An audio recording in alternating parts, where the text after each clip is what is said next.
wenga usi mai alo fa fonga. O le lui fa tu la fono ali ma fai pule le o va le o fesiringi ai fa ai unga. Ale fa msidonga o fanua masua fa fa sino isi vaenga o fanua o le nuu. O ali ma fai pule o fenga lo no fo ye nisi o ainga o le o va. E to toru fa msino lo se eire ilo ino o fina unga ma mau o le mata upu tau fa msinonga. O le fionga le fa msino sili, le fionga sa tiu si mativa perese, o le fionga i le tamai te fa msinonga maugolunga, le fionga ni va mata tuatanga loa, ma se ri fa msino mai niusira lo tau aveina lea mata upu.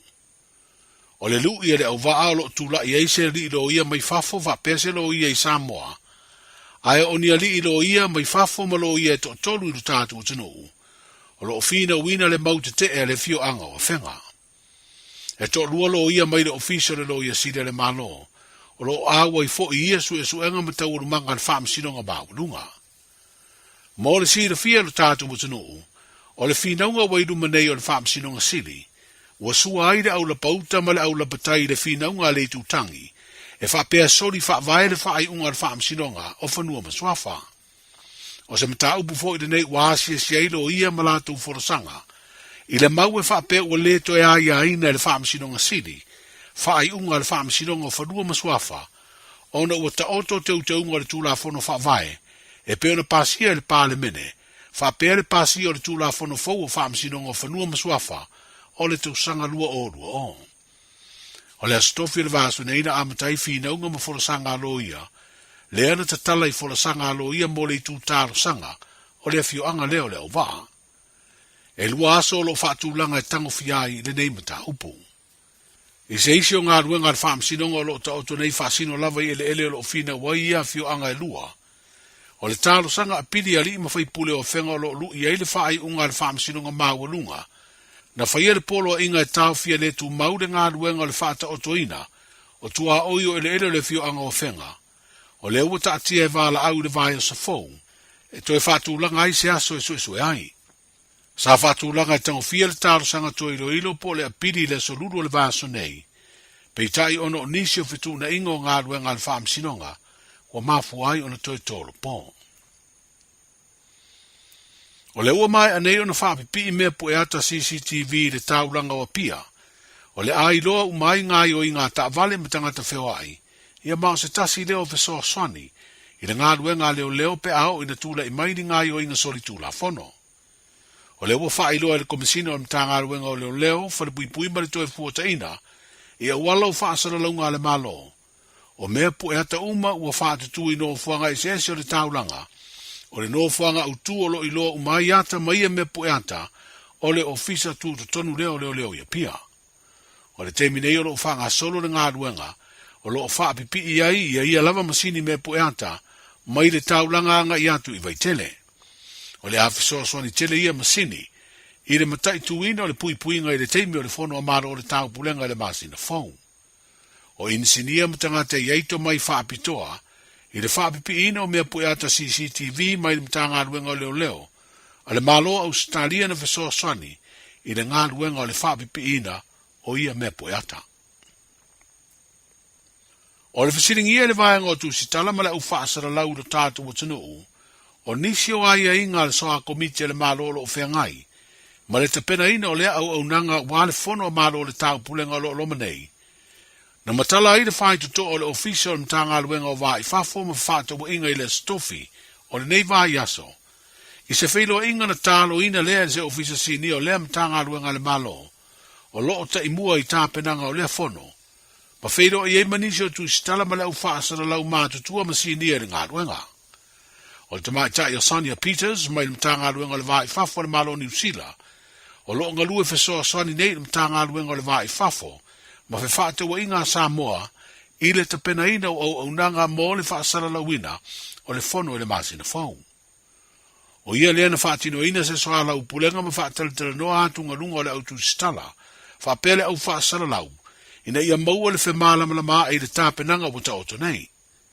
O se whaafetai lea le asosia tu stala ma le au whaasara lau o le tunu, wa mana ia se whaatala ula mo se whelo inga. O le au ta oto atu i lea ofisa sinia, ma tā upu nā tungalu iai, Ma o le a whaatala noa a tiri ma soa komiti ale malo, o lo iei le vai o lea au nanga.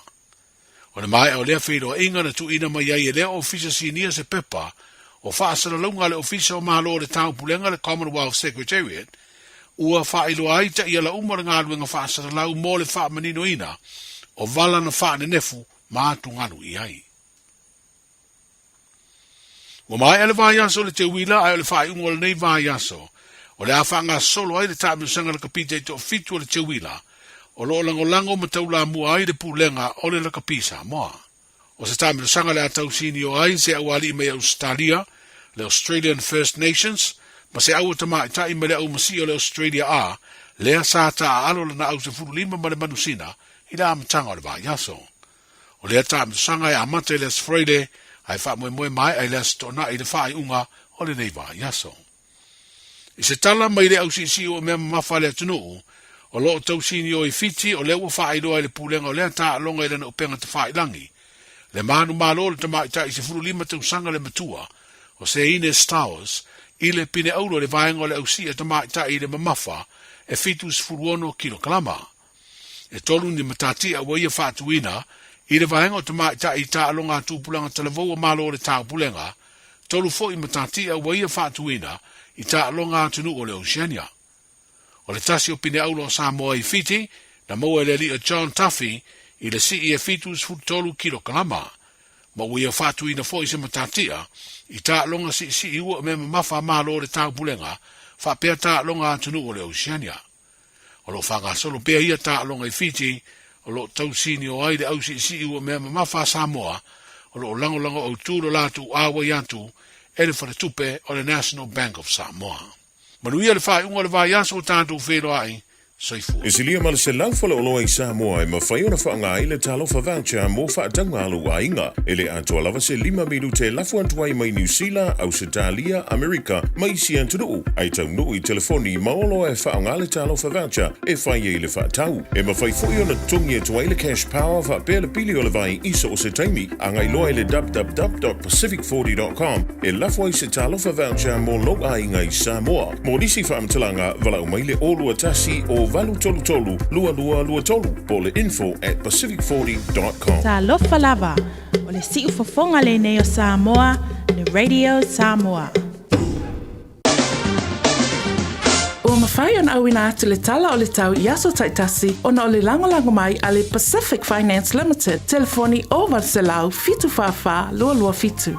Whātalo whātua lau tala le neo le tau mo le so mo le aso atai au. Winga le tau mo le so e to ulu vavasolo ai nei timu, ai whaatupula ia le mamafo timu ngā mo le nei aso, mai ono papa nei whaititili, ai whaititia le malo si whaasolo atu le afiafi. Angi malo si mai matangi mai le itu matu i sisi fola atu nuuanga i atu i le awa uli. O le vevela whamauina mo le soe valu tikeri, ma le malu lua se fulu lua tikeri. O le angoto le lai le afiafiana nei le se fulu fitu minute te ai le tu lai ono.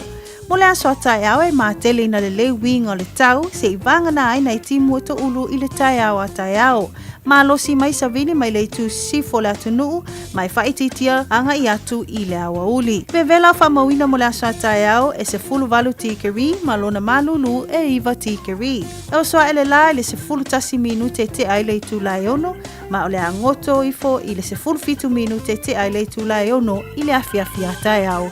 Ma o lau tala nao le tau mo le so, le aso atai au. So se tasi e whaisana no ngā tupe le Pacific Finance Limited mai le aso sefulu ono se tema, se iau lia le aso sefulu valu au katopa, e anga wa uma i le se i e te ono manu malo ai i le 5 se laun tala cash. E whaiele i le aso lusful tasi au katopa, apalai nei loa i le pacificfinance.co.nz, e talo sanga sau no ngā tupe le vau le 5 se lau, ma le lua se fulu afe tala, e lua minu te whaiele au talo sanga online, ai tasi li tu lai whaatali e te tali, e ia inga whaabitoa walau lo le Pacific Finance Limited i le oval se lau fitu whawha lua fitu. Oval se lau fitu whawha lua fitu. Fie mea whai mga yo inga le topi tunu ua awina atu ona o le lango ale Auckland Council e ala mai I local boards. A whai o lea fia nei loa I le silia ma le selau tol sfulu ngā yo inga. E le aise tutongi pe titi fo I le tau I le wha moe o le Auckland Heritage Festival o le neitau sanga. Mo le mau I le piitanga le Pasifika, matama ki makaurau e ala I sa avalinga, talanoanga ma whaalinga. Mai le aso luasful valo se tema e o atu I le aso sfuma tolu o Okitopa. Mo nesi wha amtalanga tanga iane I le awa Auckland.nz. Talo fasa mo se o atinu bele. O tsala ina nei la matau fale oloa o le leata I lai Super Reds I le Onovalu, Michaels Avenue, Ellerslie. Mo lo fonga tau mafa, ua maua nei le matau talo fiti I le ono tala iwa iwa le kilo, talo Samoa I le 5 tala iwa iwa le kilo, fai mata I le 2 tala 5 sene le kilo. A fio mai loa I le Onovalu, Michaels Avenue, Ellerslie. Po le telefoni mai I le olua fitu, lua 5, valu fitu, 027 777-2587. O le AK Auto Repairs I le ono se fulu malevanu Taro Road Mangele, latu te whaia warrant of fitness, basic service, wheel alignment, sui taufi, suspension, gam belt, fabili transmission service alo tamale, talia wins quotes mal afterpay. AK Auto Repairs I le ono se fulu malevanu Taro Road Mangele, telefoni lua 5 fitu tasi o tasi lua. Matau te whaia ni fo aroi le aso lava te fio mai ai I le Shine Dental, ai e inga whaapitoa. Matau te salia le afterpay, zip, Q cards, whaapea wins quotes I le Shine Dental. Whai e fua whatalanoanga ma le ACC I le Shine Dental. Le aise tongi mo whanau I le vau le se furulua I le se furuwalu tusanga I le Shine Dental. Talanoa mai le tongi ino le whainga o nifo e whaonga ai le zip, smile now, pay later. Le aise tului I le Shine Dental. A fio mai le 555 Great South Road manukau pe bala au le lua fitu ono fafa. Lua fitu ono fafa mo le Shine Dental. O le R-Dash Travel o le company numera tasi le taungo fio pasese mo malanga inga I Samoa whapea le malanga bai I Samoa I New Zealand ei. A whea de loa I le ofisa o le R-Dash Travel tasi valu 5 Great South Road I Marurua. Pe vili mai I le telefoni tolu iwa lua o fa o o. Tolu iwa lua o fa o o mo le R-Dash Travel. Talo fa Samoa wa ule ne yo kasu tialu awal suia ngila wa le kio. Aeva eva mai ina se fulu 5 iwa kolu Amo Radio Samoa Vevela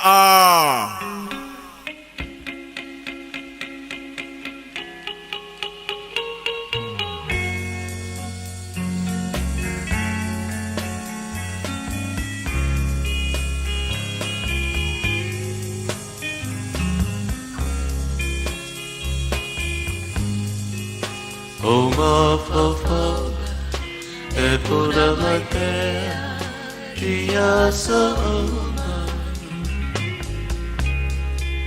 le fia mai le fia fantasi e a sona lama soama o hauta kosi se le manawi Lauti fai moana, la ute mane, le fili o tama. Sa o sa ili, upolu sa vaini, mahaponena. A uale ai, se fuana o te tawena. Talo I know fa abane ila upena Olo susu mai ile motu o tutui So we all o manabe say tell my boy el seisiavani bo ite lava watasi July le laki jama fa o io le pule fa so Mea oma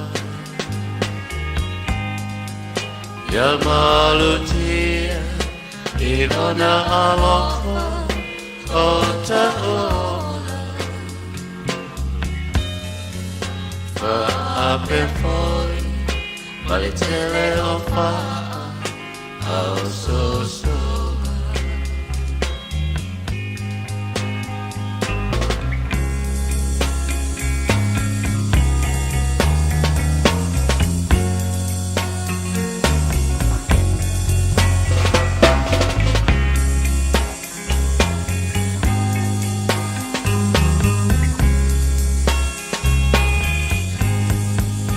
Awe te musu, nei moa malulu, wata o Male masanina, nei ave, valasele mutu Nei pei, le wale pea, male isu Te tongi le moa, au siona apa, ua e uku. Le sini o loku, te anana, whai mai o satana. Le tumu tumu, o au fatu, so umanatu. Tau maia, o so tau fite te o favore. Mara tua, la ta tau tonga, se oi le oti. So we all, oh mother man, say tau. My oh yeah, eu sei se vai, oh ite, lavo atasi, tulai le lai, jama, oh father, oh io le pule, paso.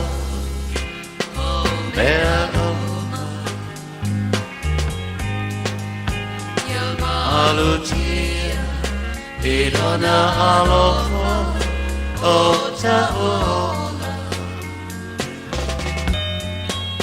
Fa'ape foi Malitele o fa'a Au so so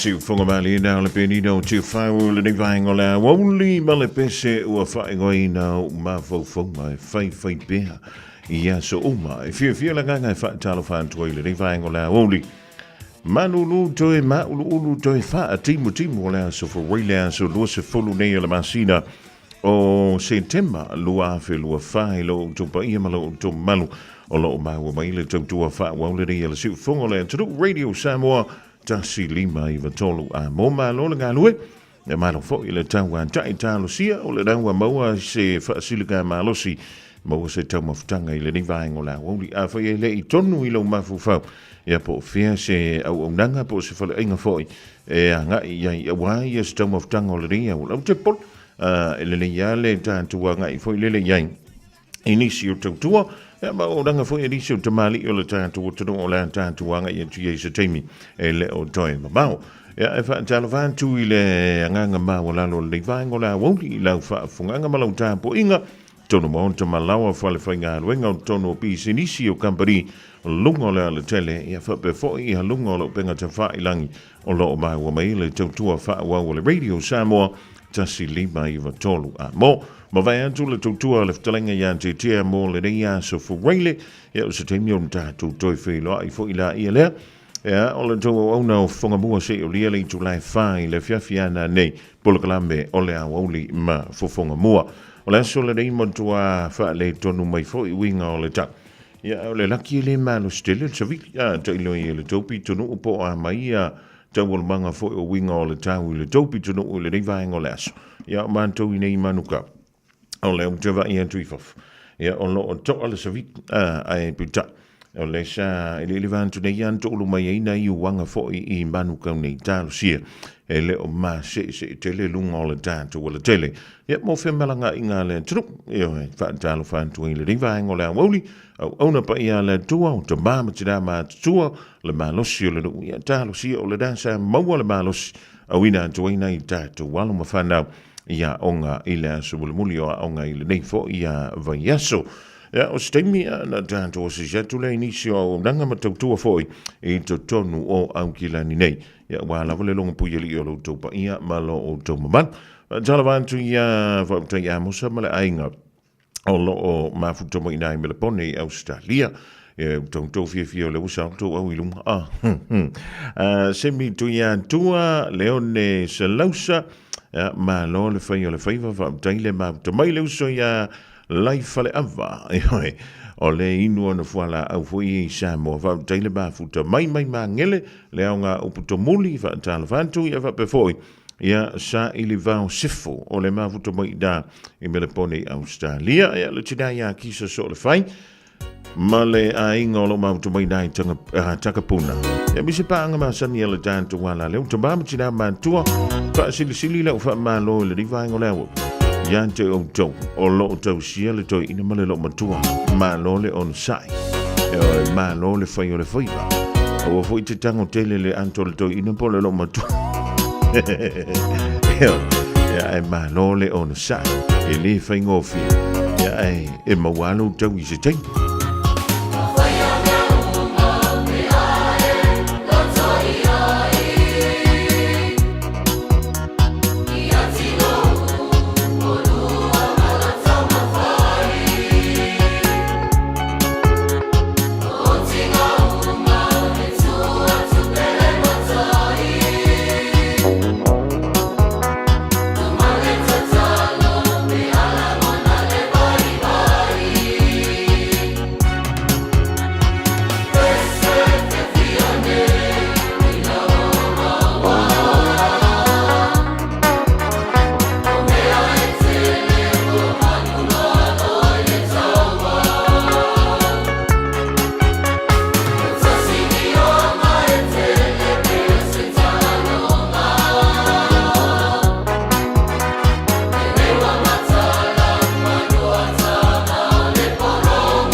whakamali o le kolisia vai maunga i le ni vaenga o la o le stasia whātunga tuai e lau vai pese o le maa tūlua. O le pese kua whai oi na pese fia nei. O te loa nei toi tau mana tui tātou i tau sanga ua mawai. Tālia pēr le tātou whaamitoa o le reia wauli mai ni si foi o au nanga. Ia wale whunga tau mawha le tātou o tunuku. A whai ua fia te le lana tau o nanga i le bātou tautua. E mwhai whunga mako koe o. E furi mua. I thought, no, show me the money.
maunga loa mai le kolisi le fifi le nei vaenga le awolina ua lua me du te ai nei le afa o le se fulu ma le lua o whenga i pele an turu. Ma whenga mano longa ma vai ainga mai ngā luenga e pei o na whenga iai. Ai a whenga nei le mautua lau tau fi po whele me te anga iai le nei a wauri. Au e te pole o lewa maua le tātua au nanga. Ia e te anga ia nei ai. Ia maua isau ta mawtanga o le nei a sfroi. Radio Samoa. Taslima iwa tomu. Ama.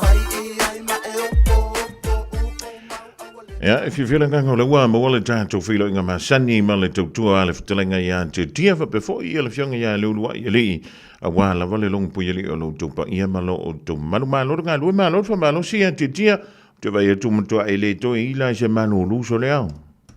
Talvatu se man foi com amor nem vai no leuli. Ya, ele o não vai ter tu ali de Samo pena se sawa foi tu faz langa. Ele le tato para aí no Victoria. Ia inei o tahu ya pela vai te vai o mai tato por caminho ma pasalo no fio nei so ya atalo pati bolenganga falalo ya ai me ser vai mover tato wa tunua o mo ba se popo dia te melas ma lo fa tanyo lo te mai tau antu dia ia ole matua to te le ole manole tu na ia fe le tu mala unanga ale sunga fo yam ta family ai yo ya ole wa aga mai le nei vai ngoles si da mai tato wa tunu ya si sa bo si kina na kuole de vai o si da mai ole una ngama tu ma sa lu to pe ona yella tu to nei o tahu pe ona i tato faraina se mo fie la ba da si le vai na tawo pe ona le tu lo to ole se mo fie no fanga e tau mai mangele e tau mai tau e tau mai o tawa e tau lo meta o Menkri Road o nyaro yele tu e le tu siringiel no fanga pe ona i pa sa tonu lava male aonga o tahu ole se o tahu ona ia ali si dia matu to motanga ole un pe ta penengal matu para inga awal ko mata ma pakta tu watu to si sila mai ufati ni dia tu matu para lo ia ile ne yaso ia ila tona taman sina matu o tala fe ngai le lei male tals male lua ia o ma ko mata motanga la to wa ona ta pena inga ia risi tu le o to si sila mai ai wa ma steina tu la no ia matu wa ia e ona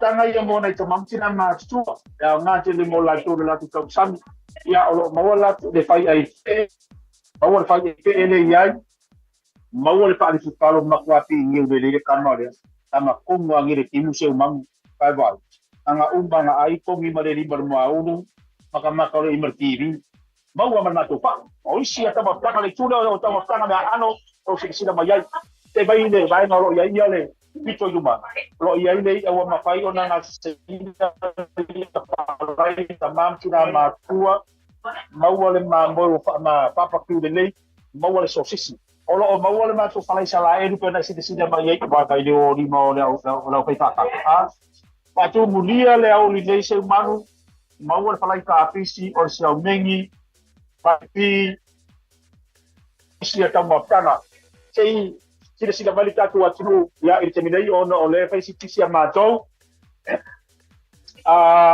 ole tu ol vai ole ye matu frei maukegi o vai kama sama la o mo matu frei le mo falai ole sapasui ole paspovi mo ole mambo e wa fa vela le ese ko na mambo de mo matu se man mo kama sakasosi mo kama falai mau ma ko kale ma moi lono winga o se sto inga nga senga lava e te mau di tono le toa e ona ila na una nga yaso ke kasi ia e mau ali tava tanga mau le malu le taiao mau le tava tanga le uli mau le tava tanga le pefi pasolo vale cintura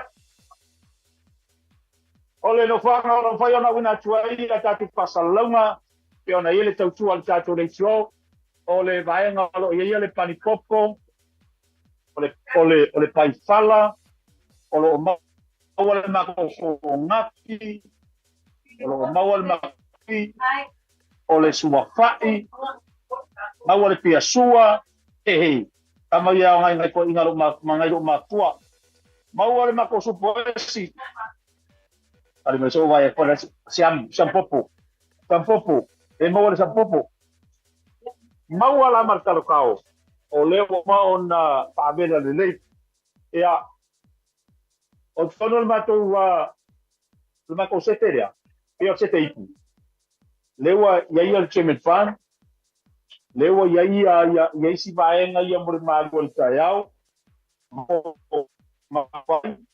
o le papa o le panpopo ia mau mo ko ngaki o sida mai mau ko ngaki o isia vaenga se manu pe sida mai tatu atunu a fa pete bana o me ka o se fali ko ai al mo le elegi lo mau ma ko tayo mau ma ko elegi ss mau ma ko pepe so sko na pepe le ala mo o ko i fa lo to a fa pete fia mo sta matanga o fa folo ia ma ko kalo maka o fa maka pe manga o fa tau se fa i fu le mo le o lo fa i fu fali malau sakar fali e mau ma tu talo i fa fo ma tu fa fo lo mau chips mau pepe mau le luau kama fuile le e furapa mau sa vai popo mau so squai nga ta ma tanga tolo tatu falalo mau le pusa sai to manu ole tasi le vai nga ta wala nga ngabel tu sunga ya ta apa male fa tua mesela pinga luena ole mau ai ole telo vai nga wa fonga ta ma fale tatu watu le nga ta ine mau le malu ole ta yao mau ta ma tanga le udi ai fa ta sei po ma ta ma tanga la tu le pia mau fo ia mea ai fai ona ave ku kala le fale fi ona yedi e fai yedi talo o lo yedi le pepe ave fai la o fai fi ai banga fai lo e be o fa o ina na senga la ba fina do na ton ia e sa sai na do ta e o da ba o ia sa sa lo ai lo ia Malo fonga li titia manino le fa fonga ngal tantu tu dan toi fa e mo tasi mai la vol tantu tu atusi e fa pele ona fengo fi ona nga yantu pa ia man manu le tu le dei ya wodi ia wa le tati mai tawat ia ele aski nga nga ket nga le nga ia kwai nga ia pe ka sa mi ko ka vali ia pe ave fo fa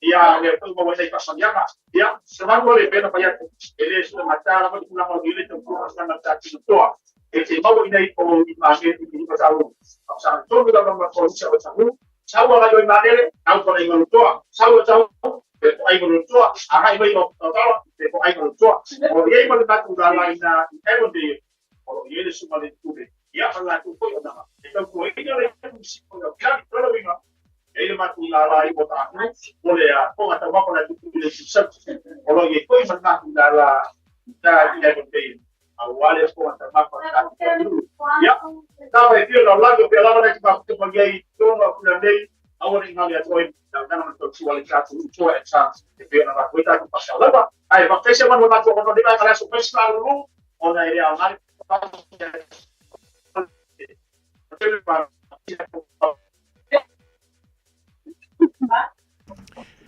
Malo va tang titia ia lele yo te fa lele ta se lenina wa fol to na yo la sa ia e fa tele mo le ta tu li poti mo le fionga ia le uai ia mo le telenga ia titia valu fitu Mangry Road e nai o to e te mo ia le to tu sina o le to mo nanga ale ulutoa en san se pe ona la usila fia ile pa ia mo le manu fo su ta tu tru lus fulu biru ton tale o le tula e tasi tale tasi au dantu fa poponga o tantu tala i vai fanua i le ngana sa moe ben te pena mai ele sunga ia se yuli umalau leifi 24 hours a day 7 days a week Radio Samoa streaming live on www.radiosamoa.co.nz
O le siu whangamaliena le onga mawalunga a leone I Amerika Samoa e peo le whaafunga atu. Iei o leo toi se fulu ma leono midute o le tāle o lein tulai tasi le nei a woli tāle tasi tātuanga I antu I le tautua le sunga ia se uli malau leifi mo a tātou talafo. A wheo nei tau sa ili sau tāwale am te poli. E whiwhela nganga o lewa whaatasi mele whionga le alo li. Ia ngal malbana taingal malbana o le o nanga le jimara huseo orosi o tahuhu. Ia wala vai le whaalau loino fo le tutua malana au. Nanga whaatala whantu lau whionga le alo li. Malo le whaio le whaiva. Ia malo fo I leon sa iu ina whaantim timul nei aso. Ia mei tau anto nai pisi le tātou au nanga. Ia o le nganga la vai tasi. Poi pepi inga man whaatai le li. E ula poino lo wale nei tu lao le aso. Ia le wata ulia lona nga le malona lofa pena pole doi fua lau leo le atunu ia pa fo ila vi inga le nei tu la ma lo la tau tai ma lo tau tu atunu u le tala inga se man pa pena fo ile fa fo ta pai so atunu pele sa mo po fe lava le tu la langi mo berta tu fa sa longa ata lo fatu la ona ngal chimana mal falalo ma lo se ko tu fa ta lo fatu Malo o le tātou tau whaiwha malo la wale dai tasi ia o teilo ia le a mantu ai uli atu.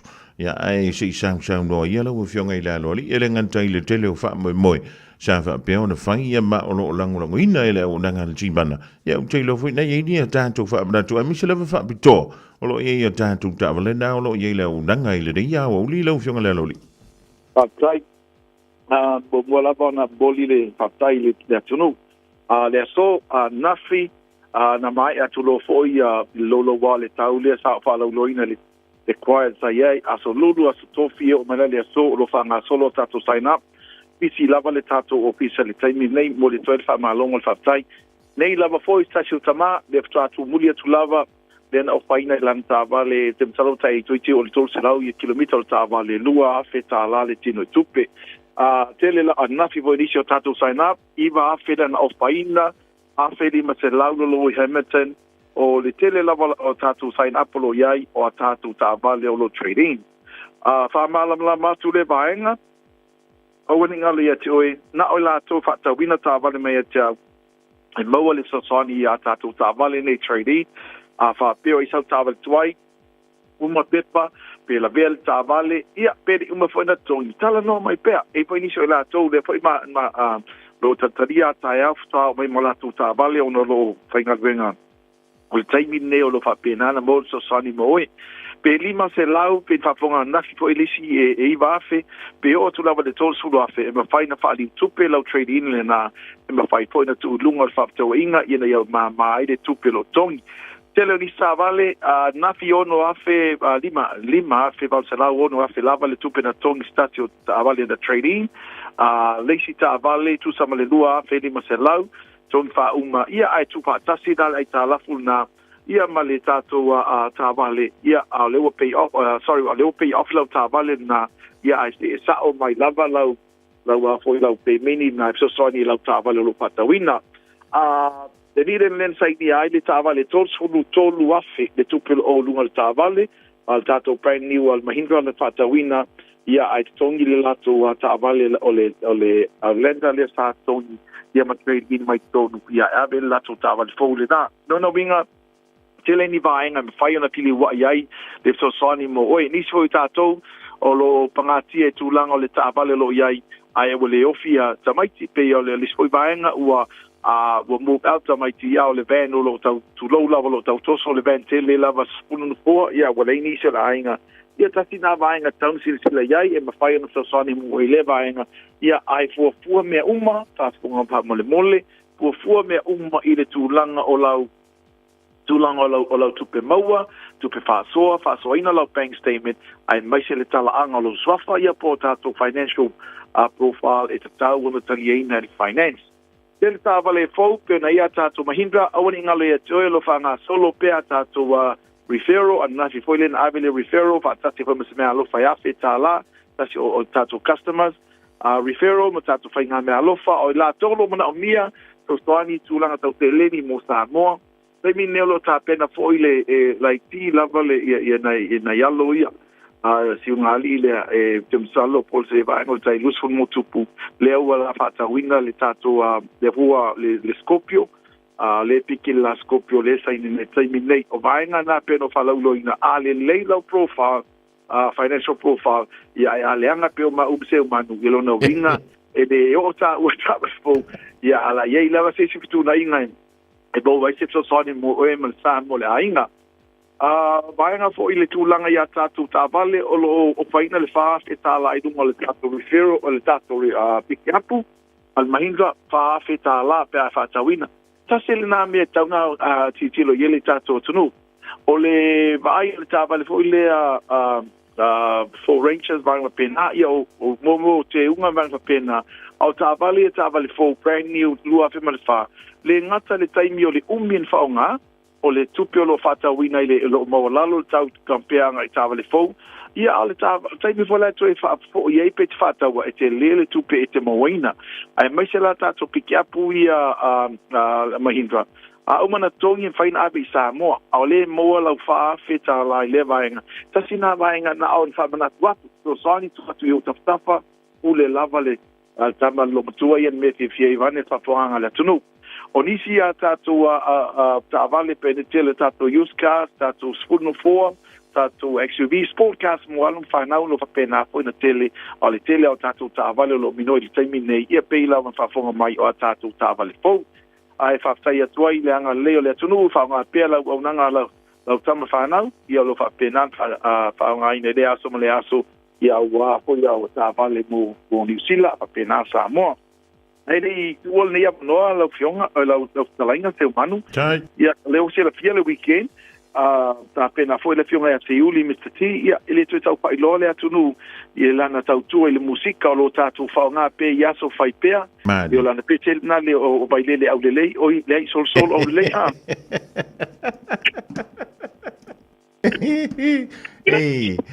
Alo tau ia tu foi le ia se uli pe ia o tau matua tu ia ta o so le o mele mo il telo tamaiti ese tamaiti nei ese tamaiti sa mo me por na ina pisi fa pela o e fer wai le o sa le concetti na tu polo tu pe tau se ni tamaiti nei ia ai por esa mo fe disco se que cause como aqui digo con ya qua no fa no ma no le sei fuori sei ma no le Pode mana tua ole tati le tamali ia pese e fia ia ilanga tuplanga e foi pese e fia ia tata matua ole mana ia na ola na ia foi ataleni e lo fa pena na palingi ia vai na o melua lo fa pena ona fa ngai e ia ilantalin ia ole po atai au inai ole po na nei tu lo lava fa fa mo po na nei inai mankau ile royals ia mana ia foi ai tatu amata mai na ia tatu fai u folola ile poila u fai inga ile ia kai au male mo poila te langa ko le diki ia wala u fa solo ia final so talo mo ni all weekend Ioi, fa ia si tele o ta longa ele ngata il ta msanga la vai tono no au kile ni nei ta to e pe o il ta msanga lo kila ni sambo ia le fa ile ta msanga o le championship cup le va New Zealand Australia o le ta longa le msa moama America ia ai ta longa lo ta longa na le la kapiliki e pe il fa ngole ni vai so lo no winga o lo o ia vai ia e ta muli le vai ngana ia la to Sky TV o le vanga na ia i le puta longo mai paptai an mafina longo mai ia o Sky TV polo o mana ala va lo no vinga me le tato le na tutongi la le tato Sky le ai a fai le sa Sky o e fiama mata ta longo o la time ta longo lo plex tu so le afiafi le fitu ia a fa pela to tele ni tamama tina o lo fia mai moa ia leila longo mai ai si paola tato Sky ngangi tato ia taiao to te sila mai moa ia ole fia te fa so tu lo fia ngale loli Australia le to ia tato kwata le ono le fia o la tami sorry kwata le ono le fia te New Zealand o ia vai lá na ele tai na vale fia o fa pe o pos que me su caso que ninguém vai falar o ca ko o se umalonga e foi melo yu ko manga voi le male avenga ka ya mapu mai lo le ngai le unanga ji mana mai mo ai muta pu il ta longa le fia ta le lei lava le longo mai awa le mo yo te fiado o te fia mafana lo fale ai a fa tele o yai ia te tapo inga lo fia moa ia longo mai tato te te whaongale skylift a longo mai lai kongi lava lo whaongale vange whaongale tunu yo o le lei fa tele lava a se umanu tai le lei vai aso atoa fa malulu atu la tolulu ona tuto ia po itulanga fa po mai mai fa pena o le wa avela fa po mai fa dei ia tu alemán ia ai o tulanga na ia le sale mo stato of noa ile solulu me le fionga ia Spice DJ Spice o le manager na le fionga ia te yuli i po ana nei ia ma o le tato ile West le po atai au ia la mo talanga i dungo tato Facebook i mo ni talanga ai mo lang mo mi lang po ana nei na ile Royals i Manukau ia tato felo ia pe mo ti taimi ia le lenga tailea ia o tulanga masa ni lava ia le lei fo ia va na fai tato ma tua o taimi malulu masu le pene le tuplanga la tu o taimi ta fai mal falalo te manu ba fai tele lava ta mo bala mai tato telefoni lua fitu ofa o lua fitu ofa o lua fitu o lo pisi lava le tato ofisa tato o mal se lau chimana mertasi o mal se lau fa no lua tasi tato telefoni bala fua Tuatusi, Lua Balu Atkinson Avenue, Lusulbal Atkinson Avenue, Neyotou, Olo Yele Tato Nang Fatava, Ale Chimana, Malfalalo, Manuia Tele, Lavali Weekend, or Lapa Samtalanga, say, O Nano Pao Papa, Ya Malu, to Le Tato Tulu, Ya Poto Lavale Tautai, Sela to Yama, Leo Yatia, Sato, along my say, Leo must say, Awa, Tato Nalvenga, Pay Moleanga, Iluma, Malfalalo. Sorry for my Manuel, if young Lali, Lely Polo, Tomala, Nangale, Jim, and also Oros, Jamoy Nile, Lusful Valu, Atkinson, Avenue, Otahu, Palau Yadu Berma Sunny, Yepe, or Numerana, Silan, J. Lunga, or Loud TV screen, Yapolo telephone, Loud tablet, Loud laptop for Tono malafu medu ton jalo le jula e tasi jala tasi e fa fungantu ele fa poponga o tala I vai fedula ngana Samoa te pena mayele sunga ya seyuli umalau lefi. All I hear is Radio Samoa, Radio Samoa, Radio Samoa. Tasi mai tolu amo. Radio Samoa. Kasilima I wakolu amo. O le Casa Beds and Appliances, o le tali o manaonga, I o loe whaatotonga ilo mauta, ini tau le lei, toi anangata, e mawai moenga ngā o si tutona New Zealand, wha apea se tino fōa le potumalo lo, laulau ai manafoa, TV, la au pese, usa aisa, masini tā lava, telefoni fe aveai, maisi. A whiu ane loa I le whawhituwha Great North Road o tau, po le tolo whituiwa Great North Road I Henderson, le Casa Beds and Appliances, telefoni ovalu selau, lua, 5 ovalu selau, lua, 5 O le R-Dash Travel, o le company numera tasi le taungo fio pasese mo whemalanga inga I Samoa whapea le malanga bai I Samoa I New Zealand ei. A whea de loa I le ofisa o le R-Dash Travel, tasi valu lima Great South Road I Marurua. Pe vili mai I le telefoni tolu iwa lua o wha o. Tolu iwa lua o wha o mo le R-Dash Travel. E tolu sula whetala le tino I tupe wata pena le Digicel mo lana whaapitoa. E whisosoni ai le tonga tau sui whanga waia nei. E tolu whailonga tupe ta I 5 selau tala cash. O le ase ina I aso whaweile taitasi mo New Zealand ma au se talia. Whatau so topa plus futala pe silia tu mai whale olo masani. Pe lafo foi online I le Digicel Pacific. O le mawale olo wawanoa I le se. E te anga wa foi pe a lafo so se leni le my cash a le Digicel I Samoa. E whaunga ai le ClickX Pacific. Mo nisi whaamtalanga wala au le ovol se lau tolu wha lua tolu. Seki a Digicel. O fuafua sau tafonga I Samoa, manatua le Return to Paradise Resort. E fast full tolo na potu whaapea vile se luas fuluiva. O se whalitel malo e whetau le lei mo tafonga, po o whaatasinga a inga.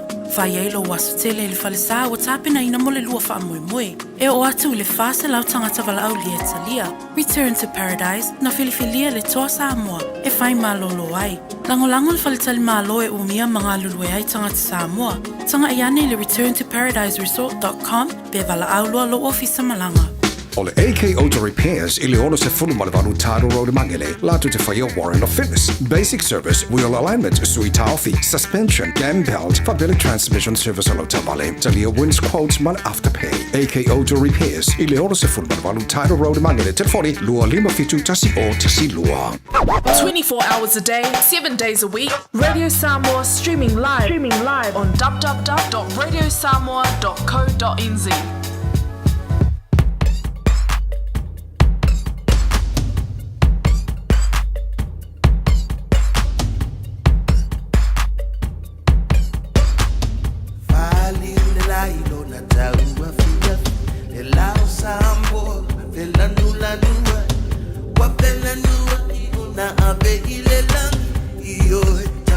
Vali vali, uani malule taua fia, ina ua tua na ia tuolela, taua ne souzi ete tiua, ta fao aneia veliuliua, ile solo tamaitai, samali vali neile laungatasi, sasala e manongyo na toula langani, mana yale penga solo.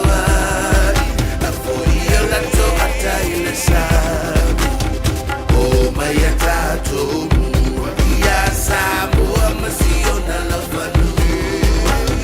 Oh, my tato, ya Samoa Masiona Lafanu. Mua,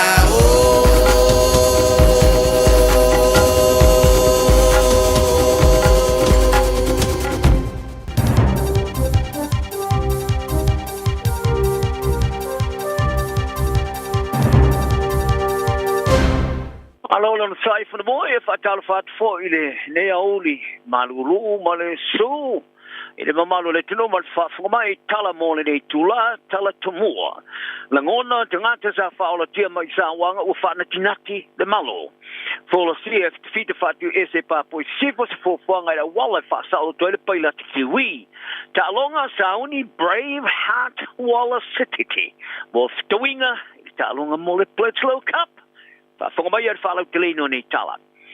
Wa tili whao popoina na malo ia whianga ia na fuawhanga. I whaatapula aina lulu numero tinga te mawhai o na awa i whaato i senga whala wai tele mo tinga te sa awhia.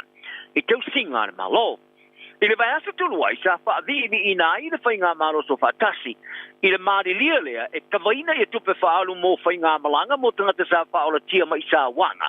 E anga i atu Wellington e mo le whaato i senga alo ia na malo.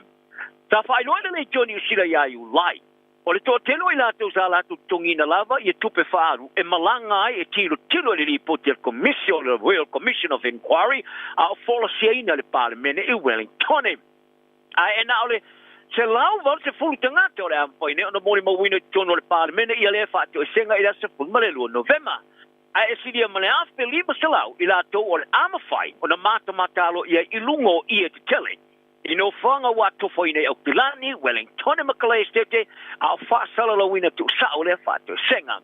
O Hansa Frela, ta sa waina ni amionga mātanga e Philela brother Bernard McGrath, mo le tōtou sanga i whaalapuru tonga le Hebron Trust, sa langolongo ina le malo, wa ia whaali aina le Johnny Sila, o le tupula o le numero tanga te mawhoi, o na awa i le whātu senga o se me whawa le balea.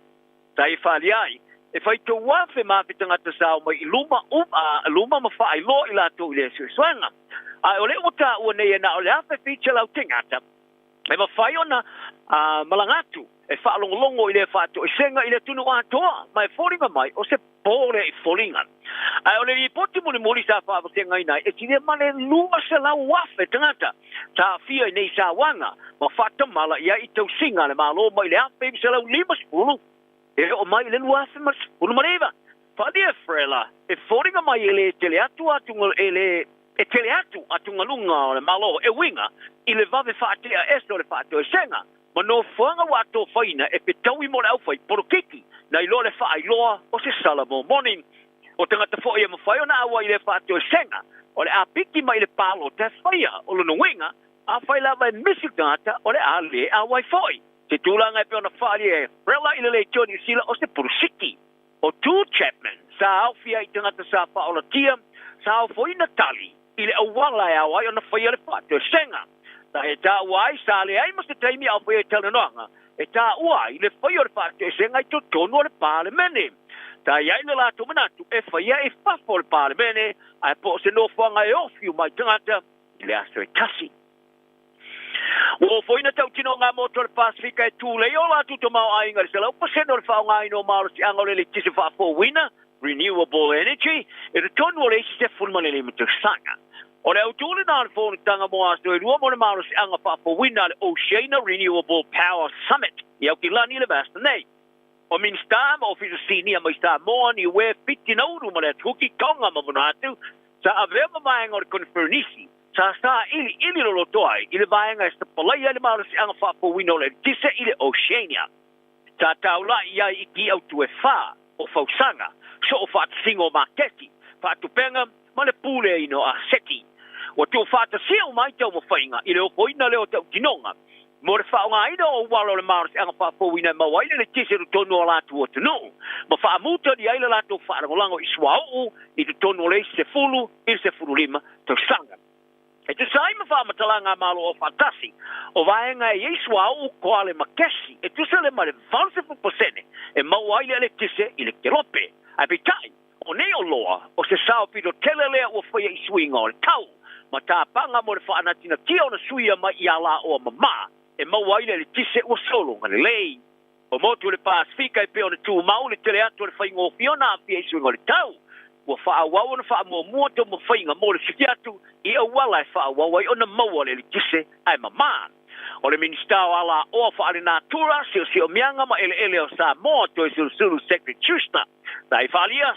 talonanga sali o le oina le tau no fanga te wai ma mo apa ma fola le apa le malo si mai le la pole solar panels o tu langa le tele mo lona atino o se passe se sai tono se ta vale lo ye ki tulanga tinga ina o tuia sanga te fafo ma no fanga po fulu ai ta vale por kawash I kala estete Aria le satini o Savili James Hague o le fala lava sa tu poma ile no fanga de mangalo Clarence Street ma Plenham Road I Riccarton I le lata ile no ile fia ira na fin Aria I lu ta vale sa tu morila mumu ile te misa o so I pavus tangata Mai lesi ta vale moso po iai, le tangata wa fia nei te tonu le sta vale.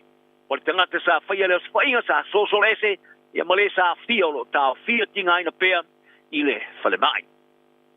O fita fatu este le tulangi o papu I sifo Indonesia o la tu folo fia nei te pofanga. Mo ai ingor fa sa o to ino le vale ni sila le sa ave fa malo sia le latte se pun male valu tu sanga ana, masina o mavae. O le fita pa au penga ina a le West Papua National Liberation Army. A la tu ave fa malo sia Philip Mertens ia pe puare tu sanga tu wai. Ina o tula wele ele na va le la tiki la pasese se no fanga tu mau tua I no fanga mau nga. Sa tam faile kulu pe fa nga ia Mertens e au sia te malienga mo le tu ma o tu Papua sifo mai ia Indonesia. A wori putene. Wala tu ta pa ina le malo ni sila au fia mo le mo fita. E lato te whawhao ina mai le pailate. Pa te sei mara au tu stara wharo tu whare ma au tu stara whawha malo. Ia au whiaire ngā se stenga o le whastau tonga. O le matanga ruenga o mata upo le vai whafo mo le ofiso le pārmia ni usilo whalia o lo lato ulo ina le po fuanga o taro stengaina. E se whaamatalanga se sia o wharia o le lato utaula inga o lo tu mau pēr I le tama wina leo se whawhi le mu. Ma le whaasaro to ina saunga le mu o le pailate. Ole a whao lava na lātou ngā rue wā wāla lata mai tu umai au si aile a taula inga, mai lātou tele talanoina I a whaamtalanga, whala wai tele. O le ri sai tu o le whao wha mālo sia whaafita o le whainga mālo o titi o le Ruafe, George State, ma le taitai o whitawhita whaatu esa, le whitawhita mua Shane Stevens, o avene I ere wha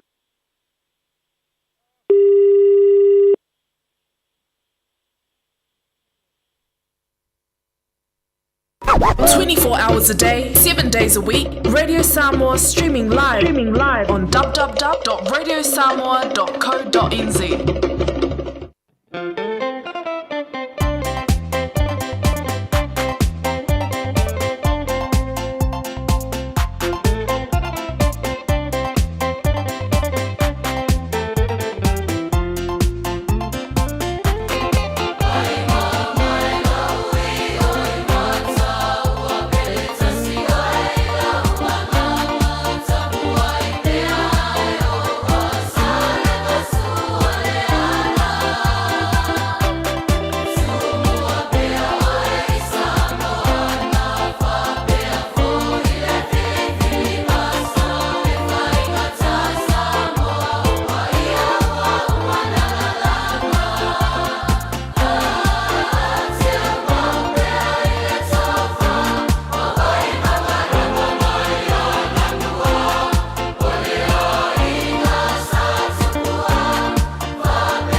atu fa ponga bana tunu I no aunga la vole tau ina ne vai taimi ala atu fa wa watu tatu kala o le lisa I tu o le fa o fa mau sia fa fitur fainga malo fiti o le wafe George State mo le tai o fitu fa tu ese fitu mo ya Shane Stevens o a vene ya ile fa manga longa Preston fiti isi fa mtalat sia le aso na fi o pari ya ile tu o fa pu fiti o le to lua e afia I to fito pa ngata o fatanga ia fa manga longa Prestene Ratu Viliame Katoni Vere I se fautuanga ma komisia lofa mutuvala I po le Mercy Commission o le asona afi le salo iai o na fatanga iai I le fa manga longa I taro te alonga Sir William Wallace wa ilo ai o le to Scotland lea e le ato le Braveheart o ina sa ma fora mo le ngo Wallace pa popo iai male sekiti pe tuanga o lon tama le fa matua mo man sa mo ya se mo stiti tulo swa fa le malu mo le ngolo na lo Wallace sekiti le to televo sa mo o sa fa no sa mo ta alo lona tua Scotland pa se se o lo tau mo le Black City sila ta longwai sekiti le jori sila o nga se nga sori tua alo na tina a mai tanga ya te ta mafa no malanga sa mo ta alo Scotland lona tua ya le malu mafana wai I mato to lona winga ya le malu temisa fana wai o lona winga ya le malu temisa fana wai ai o lona malabala mai le kapi o pasa tu ne ya te ya oni fautuanga asa faria fo ese tiki e tau mafai lava lona tua I se lei e fa sela tiki tua ai tu pelinga ruenga fa ya o ngar peuli a le mesiria te ya o lana langolango o le mata ina tele sa yen talo stiti Africa so tele ruva sto wai wange nei sa ta ina malanga langa ni fesilia winga ya te to tonu Africa so te o to e fifilia nei ar pa ya on Scott Robertson se titi le talonga male wala pisi la so atao ya stiti ele ke po feli tulanga lusi te mo ai e o lava o le numero valu le tulanga wo lo tele ai ta ia ni tala no nga ia te stipi tour skalamu ni ta alonga ta ia pitai to waio Eastern Flag era o lo fa manoli o lo no winga o le ato italiwa ia tapor skalamu ari selea ile numero valu o le South City ta alo le Blacks o fa ia severe o se matua fa malo si autele a o fo laula na tale ni fo ile toninga la new luling fa ia severe le Johnny Sela e tilo ya se titio se tamatala vo e pitai wo no fale atu le au mase tulanga tele le tofi le mo to e tomai ma wo fa malo si awa ia teira ile to ai ngos ta vali se vali ai ma le au wala talai o ri upusala ngona tele fa nga e tistiti ai mai sta ile sau mai se tasio ngo longa ile le kapiro langi so no se sa mo ai ia teia o le atau la stasio va ngo to mo fight na o Blacks ile fa o mo ma so ne mo mi fa noina ile ta longa le ma le All Blacks ai ona to wi mina man sa mo ma America ya pani mo le tulanga tolu le ta mo sangori polo langi lo fa mai ane va ingole va sene ya pani li puti ai le ka pia le langi e mo mia sa molta alo le valu se fulu minute ina ya mano malo ai o sa mo tolu score so sa mo ai tonu se fulu mo le minute I Tokyo le fa ingole va sto ai le sa mo o ai le mano malo ya pani e lua ma me fa ngata te ron fatal tadi e wingi mat inar kala political kronala Shaks Ronaldo Montalo ile mai ai to le ninga le stofi o le tau no ilo no fale au fatal mai le pita ma for supakeki Polonis malana te fau papi sa ia fa dia ile vai ngotala le NRL News wa ave ai ma me masani a te le tu sanga toa o lana tau ma fale fi te le ia ku kaina lana pa anga ai fa sta lo tele sauni ai e fodinga mai wana o se tau ma for pasta ai wa ve name tu masa le wingi o se fai lo le swinga tele o yai lo no langa ile lo tau sanga o mai wa ia ma wa se pa le ni tu mai le ka piliki ba ia fa fita yela na pa anga ku kai no na pasta e feiva ya teia ori mo talo ele o io stanga te fi te fau ai olana te fau fa hanga fau papi wa fe so ni tele ya te I taimi fa inga ta ela te fita yai e te mi le yelo na falo ngona sta ngonga po tolininga ai ole alu no na fale ai fa pelo ia mai la na papi te fau ma le sing tata solo e favetele ona suialo na ngona ile fia ai am natu ni se ole te ole e na ole like fa alu elo na taimi e se e tele fa la por butonga mofso so ani ma por kalame lo so ni ai tiliva ina fatino e au se talia o se ame passa fu le por kalame le stepping stone house O le por kalame so ni tu plan tal vo ele ni no fanga no fai. Lana tau tua ilo ina tele tangata. Se vanga na ina mata ino lan ta alo ilungol malae. E pe ona fia tele iai. Leo ta puai. Tala na na yaso iai le nganga file mu mala on sa tanta uma. Soi fuia. Radio Samoa Tasilima Tolu Amo Radio Samoa Tasilima Tolu Amo Ole antulanga nga fam train le sunga ya se uli mala le fi mo tan to tala e pe ore fa funga ji le riva ngolaso ina ua se fululi mala fa me tu te ai nei ya le tasi a ve le tama to mai talo fa malo le fa yo le fiva e malo fo le tama tai fa si malo lu mo savili ya to fa tim timul de ya so for wele fa mali lo sa e lungo le tele ave o tele se fa le to no la ta vale e silia tu le tawa to fa ye nei lo le mena wo ye ya we jaluma Vilanga ngolo fa just mele sunga ya Jerry Coon o le tau mala unanga le Enterprise Motor Group in Manu Kau fa talavantu Jerry Malo nga lu malo le fa yo le fa Tala fatu lo sunga nei hoi e tula le aso se man malo lava le tawata i lo sunga ia fa pe hoi na fatala fatu malmal pa io si kato no o lo fa o mai nei tula ai asi na malo no il mato pito tele no ya qua mato pito asa ya dina tu to malo no mai il pito mato Io le tulanga na o le tutusa le leia i lava tanto Jerry Antonu o nai te tonolo ofisa o fafola ia e tusa leia ma le manu lo ma le sulu tawa i entoi fafoi ia o telo ato tele le malo le tunu wa fela wo nanga ia le kai kai nga longa se manu lu je Sao le la usa no ase manu io le te vili mai le falta le tata fatal no nga io le o ina ia inga lo fatal mai tonu le office telefono ma to pe nei o le fatal talia e fai no insurance ma me fa pena o la to sale o una fai e te fo da le tulanga pena sa no e timula fa ia ele se me o le e o ke ia le lu ia ma to o le ma fan fanal ma to kofe ma le ti ma me fa pena awa hole le afio mai o le malo tato no e le ma so fale ai fa mo mo se ma no le e o fala io ma ko pa che fa mo mo le na le na vale e o ka ko de ka ko ngi sila ma wa le puki sali e pe ya le ka ma fa le Burger King o le la so no nga tu la ngale ia o le terminate fo mo le ma to tau tuanga tulanga lo ye ma to company fo ma le tau tuanga enterprise ia o fe no la vana io tato trata lo su mai o manuia le o ma tulanga ko i fa mai o le ma tulanga pena tulanga lo ye tato ta vale fo ile ia o tele ma le ana no io ma to ta vale lo internet sa lo e su mai fo le ma to ho ia la nei ma to company fo e te si la vale tele ma no ma ta vale le e da ostala fo le fa per no tu le tele ma tra vale su mai fo e ma su mai fo ma lo da su lo si la il tele o ma to ta vale lo e terminate e ole tulanga ya mata mai la volta o ta vale mai balua fa na lu ta ele ta to SUV pe o ta vale na o ele na ma no ia ta ta ha pena o tu limita mai pele el malo ta to o pe la o ta ingole o mato CX5 po ta vale la ia ta si ta vale lo ele na no mi el terminate o CX5 ai no le o le review fo le o ta vale nei tulanga fa na si le fie tulanga pe nei e tele review se fai mo tavale fa pelei po i tulanga o meta transportation ma me fa pena e ta sile tavale o mana ia le review fo le tele tanga la tu fa tawa ia tele fo ile ona fai o la to review e mana ia ma fa pena ele o le tavale fo ia sa nei ni me fa le tonu tu fa pena le la te vai to le ma to si exactly ma mai le full fit we vai valima la to o la tau po tulang pena ia tau sanga po le luate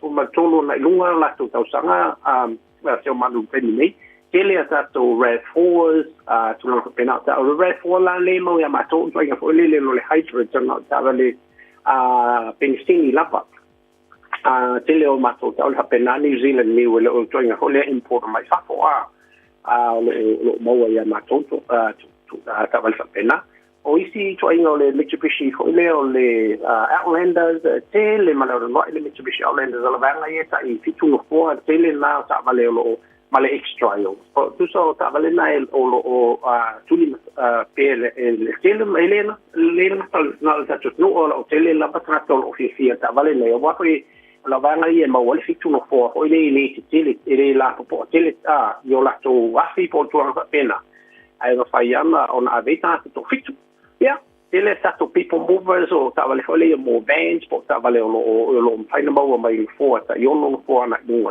no fo tu la pena lo ele to vans ele to commercial vans o mo business tipo to telefon malo ta to no lo fai business ma tu la le te manu ya to tele la to mai fo no ta wi na to la to vans pena faina fa nga mo la to business yeah, mo tulanga o tato financing o lo sa matung pena sa yo fee la van financing ne matung te manu mo la to lo tele la to lo fai me la to application po la to ta sanga lungo le online applications for le lo fai mai mixing la to lo pena ona su mai tu atu kilani ma ala la tu atu kilani o la to na lo fai me la to ta sanga lungo online ma a fai ngo fie fo fai ngo o lato le fai ngo lato sa mo lato fo le mo lato peolo o papa au ia pilani nei en fai na so mai so le bank mai lo bank statements papa peolo o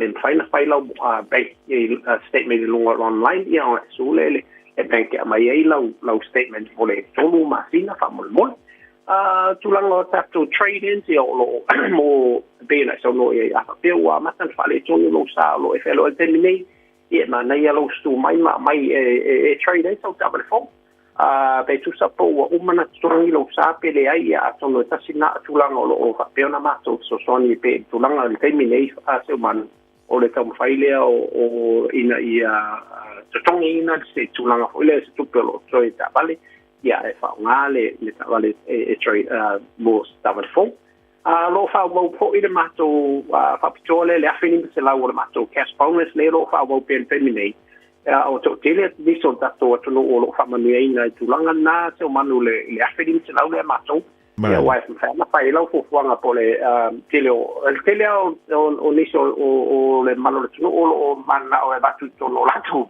o lato accounts wo le tupe fa nga mo lato ma fa ye lato fo nga ma tu fa pena e o le se ta lato na le tulanga le mato to to termine ai mo le mama tu no so mai ma fio mai ya o le mato address Limon Fitu Great South Road e Manukau City Limon Fitu Great South Road and fa mo mai mato o le bili mai de mato telefoni o i valua fitu o i valua fitu o moi mato ma songa ia tau o papo ia ma songa fo ia kusu file ma wai mato pili mai le mato telefoni na ia ma spepe suma fo le mato address na wata lu ia fa manuia le toi se ama venga lo toi lo suma le tu la se manu o toi la pena fo ina le toi se ama venga lo o pena ia terminate malo se da no ia ai mo terminate fa so crea mo manuia sorry for my manuia ole sunga ya Jerry Kunwa available ia ma fonga tambo le moli ole tautomala udanga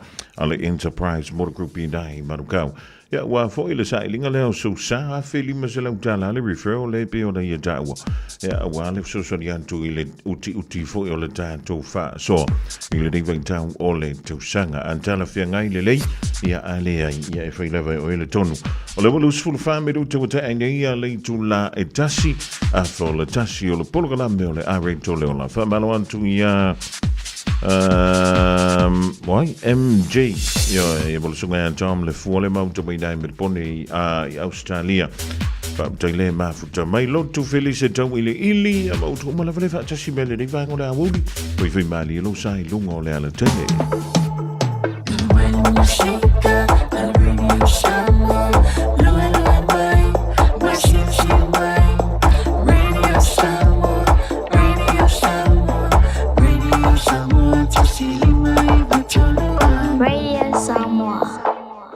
The interest dividend of $350 has just been paid to 365,000 households and businesses in the Entrust District. That's over $127 million we've paid out. It's going to make a lot of Aucklanders very happy. If you haven't got your dividend, check out entrustnz.co.nz to see if you qualify. It's as easy as that. Enjoy your share of the Entrust dividend, Auckland. Talofa Samoa. I mawhai na whasoasoani atu Dr. Chen pe a whai te a fiele mai suka. Tōta mawalunga, le maua se whanau, mai sela, whatungao, ti ngā le ua po tuli, whaalusi le tino puta, kānesa, ma le tino mangeso. Maua fo'i le kulini fulunifo mō nifo ti ngā, ma toi whaafilesi ai lau mānawa. Tele nisi o loa e whasoasoani I lo soifua maloloina. A whio ane loa e ai Dr. Chen, I le tuatusi lua ono Great South Road, Orahuhu. Telefoni lua fitu ono tolu tolu fitu fitu extension numero lua. Mo tupe whapaponi Samoa, mana tualoa le Pacific Easy. Olo whawau pere tātu whapitoa na o le 5 tala te tongi mo tupe whapamoli pe ae whaonga le Pacific Easy mobile app. Olo avano fo le direct transfer te posi sa o lo tupe le tātu account ma whaatino la foino tupe whapamoli lungo le telefoni ai inga whapitoa. I oe whaasaone loro teimi mau tupe o taunga tale pensini ai whaonga le tātu Pacific Easy app po le direct transfer mo au tupe whapamoli. Olo avano fo tātu ofisa I o Tara o Tahu Huma Mangele po tātu la silia ma le fitu se furu o whaasopori ai New Zealand. Mo disa whamtalanga wala au le o Barcelau o tasi ono po numero masani au kilani o le lua fitu ono fitu iwa fitu wha po le lua fitu ono fitu iwa maru wha Pacific Easy o lau pa anga mo tupe wha mo boli Samoa. O le R-Dash Travel o lau company e saunia umau tāpilanga mo so se malanga.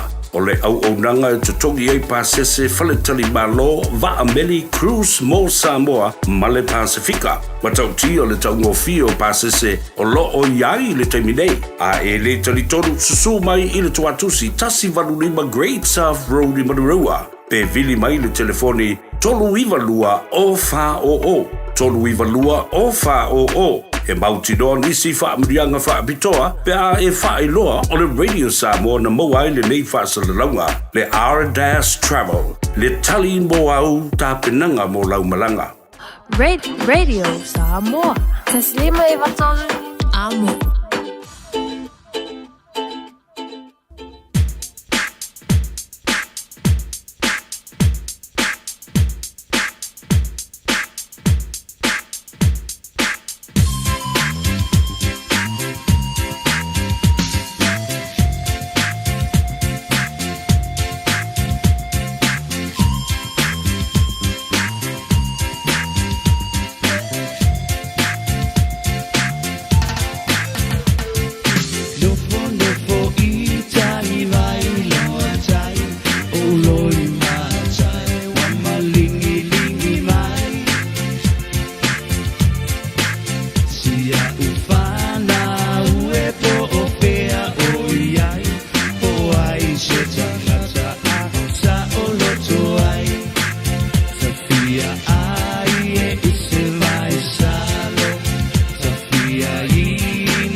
Silingia ita itanga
fa tuku male mau vai band le di vai ngola woli ma pa opi na ti Williams le pc le sua fa jamala na e motua I ma fana le dia oli tu on tu lo ye masinga pa ngungu foile ya na umala ya le vesia va talvanti a Bernie e mo so ya take over I lo fa la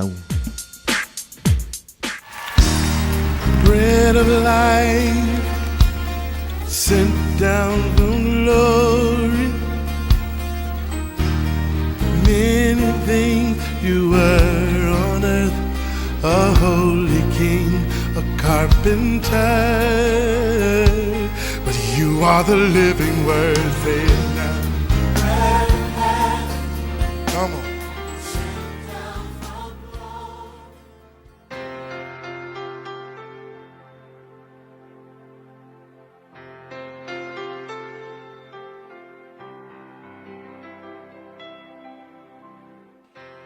O te whawhiloa I tātua tunuu mai le tātua proklame o le areto le ola I le nei fo yaso ia mā lor so I fua manuia I ati oe mawhai o na mafuta mai. O le tusi a ke nese wha, al whai upe ono e whapea. Kai noe, whetalai mai le tua, kai noe, se a le mea ua e itai, se a fo I le mea ua wha uai o mata. O le upu mo I le aso le nei whapea, a oa oina se mea le lei mai lo uso. Ina ua whaamanuia le tua I le taulanga a pelu. Ia tia le ilopo le ale talina whaamanuia ma whaailoa ai ua talia le tua le taulanga a pelu. Whai mai nisi o le afi, whaailoa I le afi. Pa le tasi le mea manino na talia le tua ia le taulanga a pelu. Ai na te le italia le taulanga a kaino. O le mea utupu whai mai, ona ita leo kaino, ua wha ona mata. Pare ia te au sa o mawhawhawha pēa, ana o kaino, sa te tau ona o le ita fua, sa te tau ona o ina kaino se mele nei, mai le mena whaia e lo na uso o apelu, sa kaunga e kua le mūla na taulanga. Inga koe alu le koe wha sa ola na taulanga, whaka ni mela e whaia apelu. Awa e whai tau le whai upe e ono ina ufesili le tuape e se au wha o na mata maitai. O olo le whai upe fitu. Fai mai whetalai ngā le tuana iai. Pe a whai e te a mio le leia li kaino. E te le maua e le fia. Pari whapeltani ai le silo minga fai mai. Pe a whai e te whaia le mea sao. Nga fai mai le tua. If you do what is right, will you not be accepted? Nga fai mai le tua kaino. Vai, anga e whaia le mea sao e pe nga whaia e a benu. E ke maua le fia. Mai e ke le maua e le fia. Nuna winga expecta le tua anga sao le me whai kaino. E maua fo e iel fia pe nga maua e a ben. So o le songa la mo o e le asol nei. A yese me le lei whai seisi. Aue keika. Aue te luto le anga ma wha uai. Ai le meki whai. Alu e whesiri iai whai uso. Lea le me ua. Lea le aikia le ua. Wha manguia mai ai ma. Manguia au me whai. Ia atonu e shea e tangatanga ia ki ega pe vai. Ia o le whaalango I le tua ia tau mai ma awala ngai e whaia. Sa whape ngal me ang whape alu kaino whesiri a apelu. Apelu, hale mea ua manguia I lau kauranga. Whangue whape ipo ia apelu kaino lo uso vai. Alu vai se mangu, ia pe waku le mangu lea whasi osi I tauranga. Vai, e ke maua ia mea le lei. Pe a e whesili I le tangata ua whaamanu ia ina. Ai leo le wha ia ma e itafua. Ina ua whaamanu ia ina lesi tangata. So le upula lea mo o le aso le nei. A ewa ai atu se tangata manuia. Alu e whesiri iai. Ai aua e te loto leanga. Ia o le unga awa a whapeke loko leanga ma e wha le mele leila e whai lesi tangata. O le unga ke o iai. E o nga le aia ma se mele lei ke whaia. Ai nga o lo kaulama lama lava I lo olanga. E wha leanga mea. A si kama po si uso lai ke wa ai atu iai. Le tua whawhitai lava. A oa o ina I mātou. Ina ia mātou I loana a o ina se mele lei. Pe a whape le lei se si tangata. Whaamanuia le tua ma o mai le loto le lei. Ia vi ia ai o Yesu. Amen.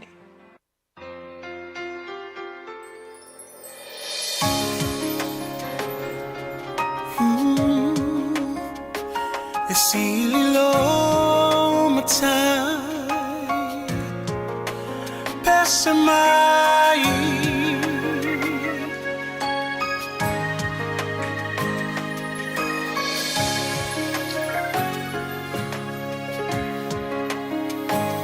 Matango fie o ele ali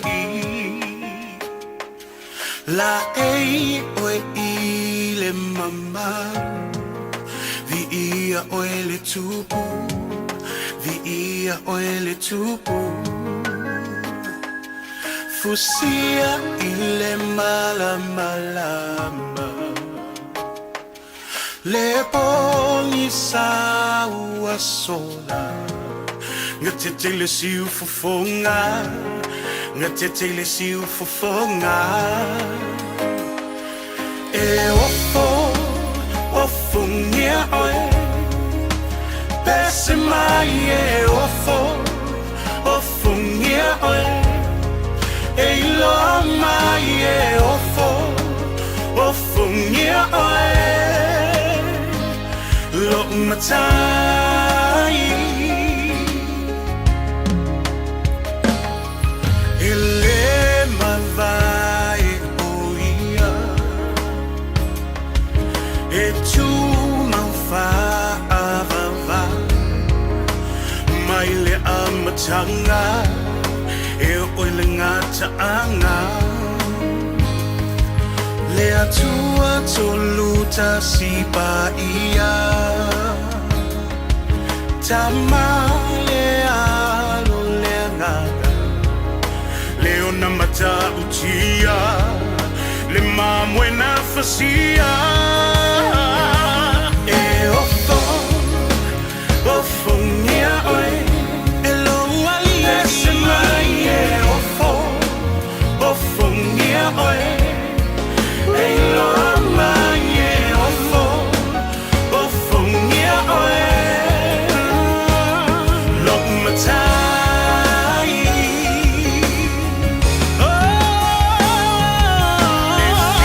Sili lo suafa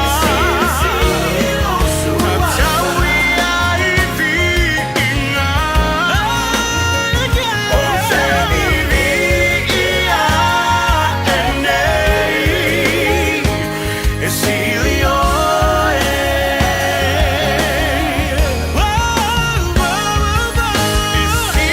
Sili lo suafa Matawi ai vinga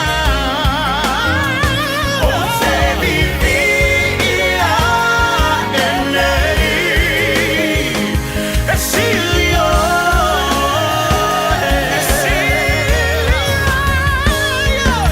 E ofo ngia oe Ese mai e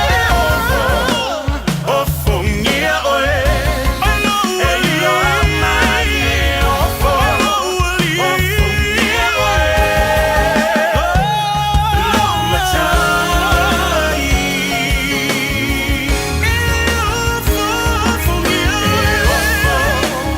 Ofo ngia oe Ese mai e ofo ngia oe E ilo mai e ofo ngia oe Lo matai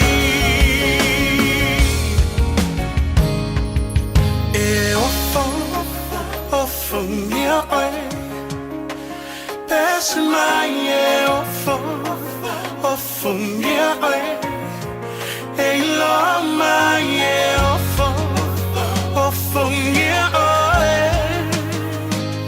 Lo matai Sili le ali Lo matai Le oe le ali Lo matai Mata uti lava oe Lo matai Ofo ngia oe le ali Lo matai Siwfonga ma lio le fionga ya pese ta puni le ding bang o le wonli le pese eu fongia oi ya mai le puni ala va ai tolonga tuai le polo kalamina le arrange le ola mo le tolanga fa tai le sunga ya pasta la fai le copa ya wa foi le upfol mo ta to ya ma se fa ma tu mo ema le di vainga o le a woli o le wan toi sfulu iwa minute o le tale o le tula e lua ia tale lua toi au dantu tātou tala e pe o na saunia le sunga ia se uli malau leifi ia mai le tula tasi whamaloa tu le tira ia se lina si osi le whamai ua vela le sakawhai misiluki ia ma le pākua moe kao le sosi ka mo le va ioi ia ma ua makua vela fo ilana koko ala isa ile ne ia wudi va vitai ia le va lo anu ka i le alofa amelia va mona va malo antu ioi ia e so le sami de ia so ile la mua e Wellington ioi a wala so sami pe ave o nei so ioi le ia na nga il fali a su e mai se tau sam a men tau sam ia ua leo e tofo le mena le sami a Michelle va pe a so ia ma fa le tonu mai ia le tau kisa so le fai ia va fo ia le uso ia Andrew ia ma le lanto o fenga lo nga dai le malai va le uso ia tu ia fa i loki Crichton atonu to le to tau ai ani antol ni vai tau mea a wale la va manolo wale la va lo fa li ka wai fu ako le malanga va mole ia malole au solo malo fo ile tangwan tai le nei vai tau le no vai antu se tasios ona mo fa popo ia tanto fainga malanga o fa ngol to sanga ele company va le New Zealand fa pe fo ia le Fiji we si mo tanto ia fo malak wa mo se tim o ki topa ia ki si masiro man tanto ma ve le va le no aso o le to sanga o le wing a fe wa ma le tele to ina pon lo mo to ine ia am kalon ka penga o isambo si ma fa mo wala ma fa ia ma si fai foi se swinga mali ia o wingo le ta ia so ia ila to balo antu ia hala Jamie hala ia ma lo le so fo manuia ia ma se uso ia fanga manu so fa ia va ia fala au se uso ia o le mengi o le manuru ele fa ia se fia malo sis ia wa pola fia malo ifia e o umaka ko fo ma ia ki le lo pola le sumu mo ngo wonu va is fo ma i lo fit le we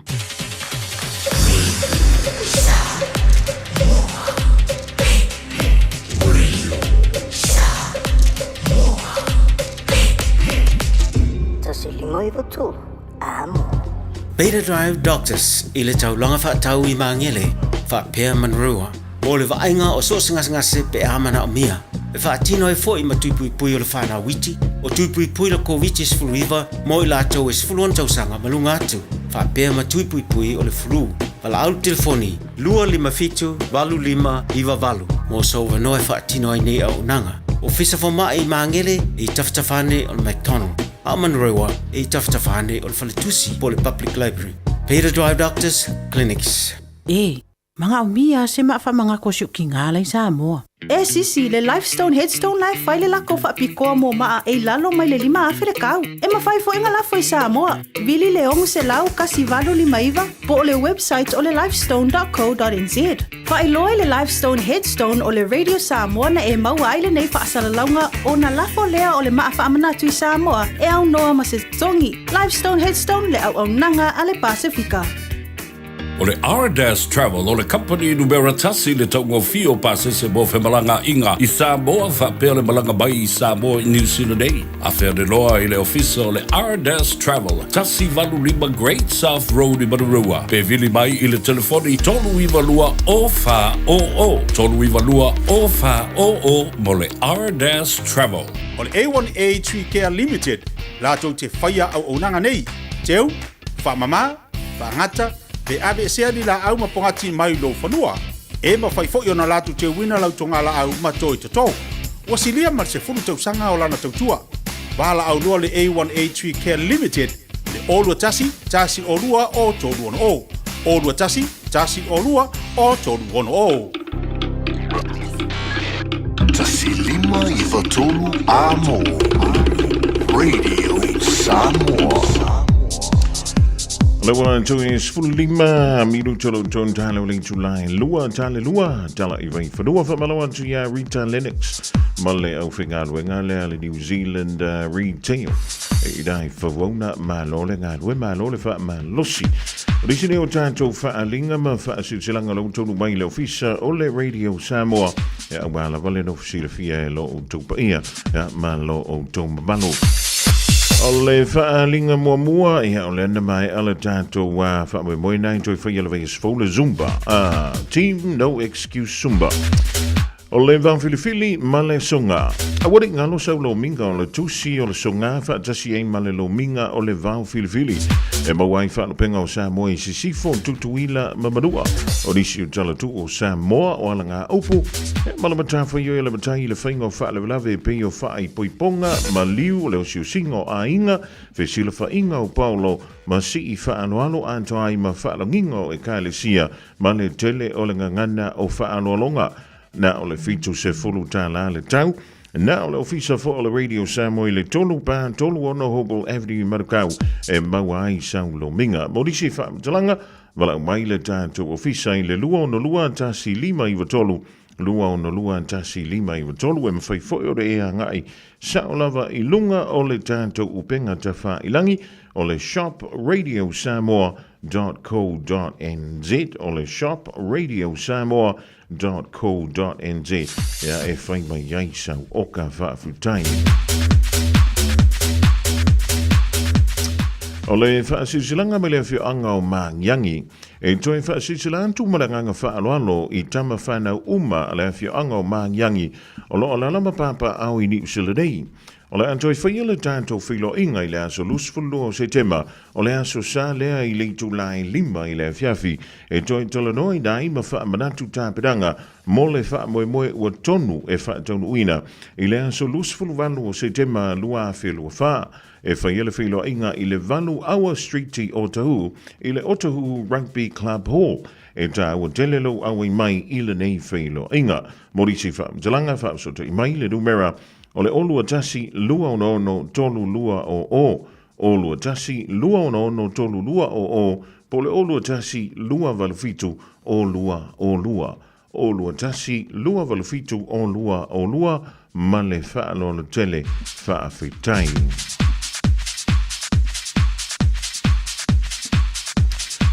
O le whaalinga mai le mafutanga sa wa inaia pe se whea mana ia le lua a inga wheanu whani. I le awa ma le whaaloalo e wha sila antua i suli uma o le mafutanga sa vai inaia pe se whea mana ia le lua a inga wheanu whani sa antua antua i sa vai. Mo suli uma o lo au mahu i so se tua au te rao nei o le awhaia le tātou mafutanga i le aso lusful tasi o September i le tuantusi o le tolu A Wairere Avenue i Mount Albert po le Senior Citizens Hall i le afa tonu o le se fululua ma ai i le awauli ma na tua mailau la fonga ma sani tātou whilo iai i le aso ato whaina wha taiolo sainia i le taitai fono ma le lau. O le whaasilsilanga mo le suafa tangitangi a pua la oai leo i sale sa tele i whale a lili. A whioanga e au fiai o lufi fasi to uta o sa poe ma tātufu ma lotofanga. E tia ia i langi tapua upa ia ma mamalu Samoa a wai tu maupea e whaabavau. Ai whaasino tonu le rei whaalinga i suli ma wheo i tau i le suafa tangitangi a pua. I sale sa antele i whale a lili, o lo alalama papa au i au kilani nei, ma so se no fuanga. E talo antu ma le whaalo lava e fia maua se tātou mafutanga, i le astona i nei a so lusful tasi o September, i le tulae lima i le fiafi, e whaia i le tuantusi o le 5A Cape Road i Mangele. O le amarino ma malamalama antili ai i le aunga ma le wha moe o le nei wha whilo inga. Morisi whaamtalanga whaasota i le olua tasi tolu valu lima i valua. Olua tasi tolu valu lima i valua. Po le o iwa lua tasi wha iwa ono fitu tasi. O iwa lua tasi wha iwa ono fitu tasi mo tangitangi a pua. Whaamtaio lo sainia le tātou whaalinga le da e savea ma tā awha tangitangi a pua whaafutai ma tangitangi a pua whaafou. O le whaalinga mai le tū malo le whanga mawhale a se la. Vala watu ma le whaaloalo tele I le pa ia ma le mamanu o le tātou I tū malo I ona I tū te tele. O le awhaia le tātou whilo inga I le astona nei le se fulu I le tai au I le whala inga o pinati o tau. E iei se mta utawa lava e fia whilo iai le tātou I tū malo. E mo mia lo tātou au waa poto suafa ia o le tātou komiti mai pito whanua o le tātou I tū malo.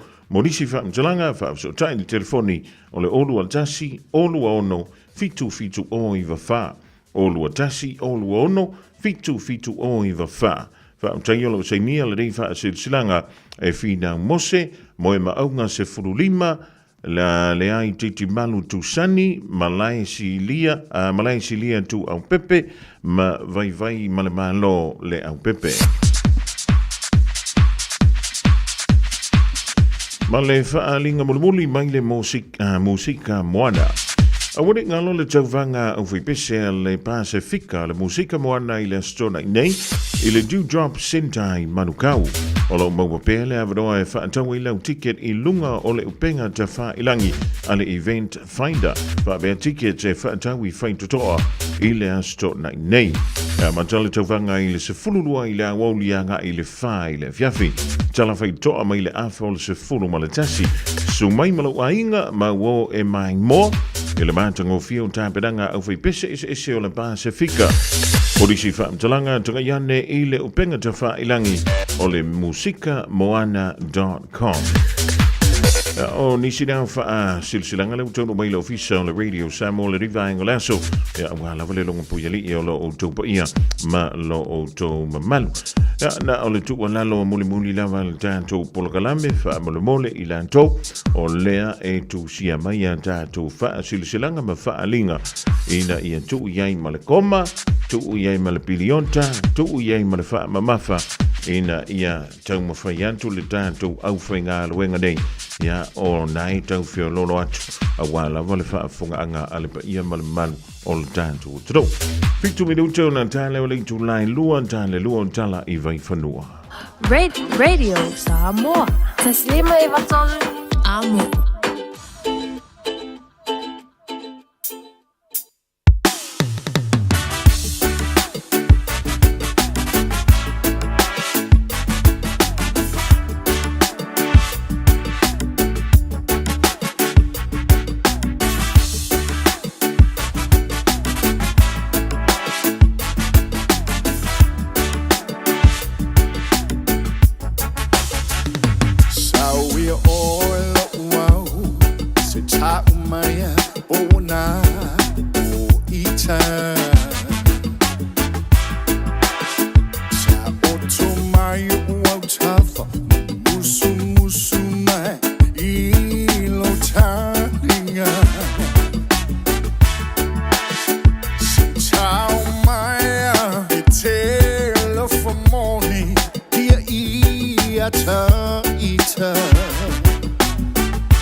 sau le pa fai vai tele na swelo no no ya o ya soma asola se yo le fa ba bo fa pele pele mai se se ta fana ke le mafanta yo le matala ai fino pele lo fa mau ni persona bona o le lo fa ya se ke ka lo suma so ke sa mi yo gi af ko ba e bunga la ke le kala ka ile a e bunga o le kai ma so le va no bunga so mai yo pika e ko pe yo out of fa per na ka ko wa fa pe na wa ka mo lo ya fa kula ile mpuka ke lo mai ya ika se suar ta wa sai le ko fio le polonga ma la fie so ka ma fa no la la ko lo mai pe tinga sunga ile me sabi o maunga mabao o te tawa sa ai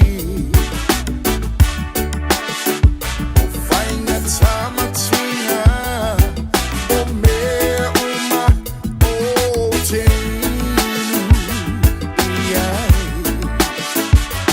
o sabi o maunga mabao o te tawa sa ai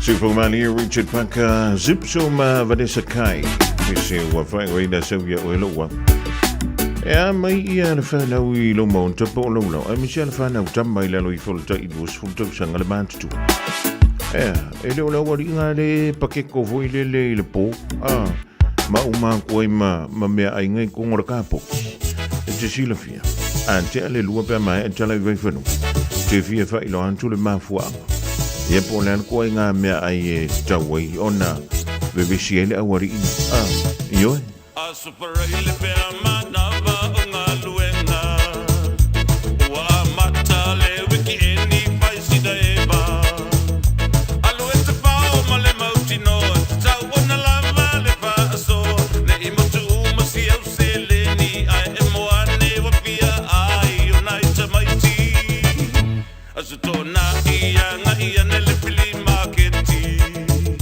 fata uloa sina tautalo masina maukeni sitanga pateta masina I se fata senele toya ina sana lipine e palo longo ai sana musika pese mai loa pese ilunga pese mai ile ha ha ha awala ia te pia pa misa ne ilo mai oe ele o kaya e tinga ina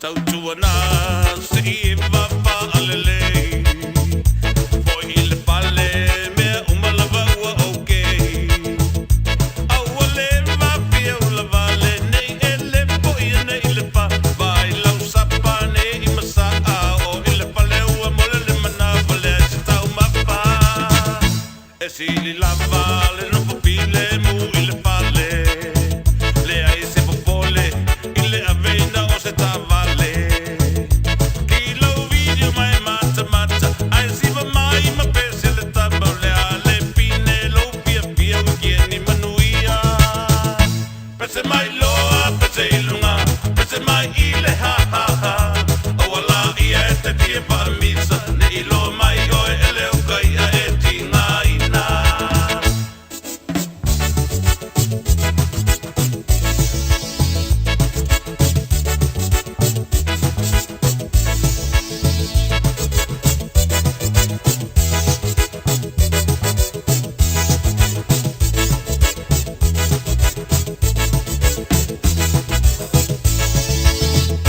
pese mai loa pese ilunga pese mai ile te pasamoa awala ia te pia pa misa ne ilo mai oe ele o kai a e tinga ina pese mai loa pese ilunga pese mai ile te pasamoa awala ia te pia pa misa ne ilo mai oe ele o kai a e tinga ina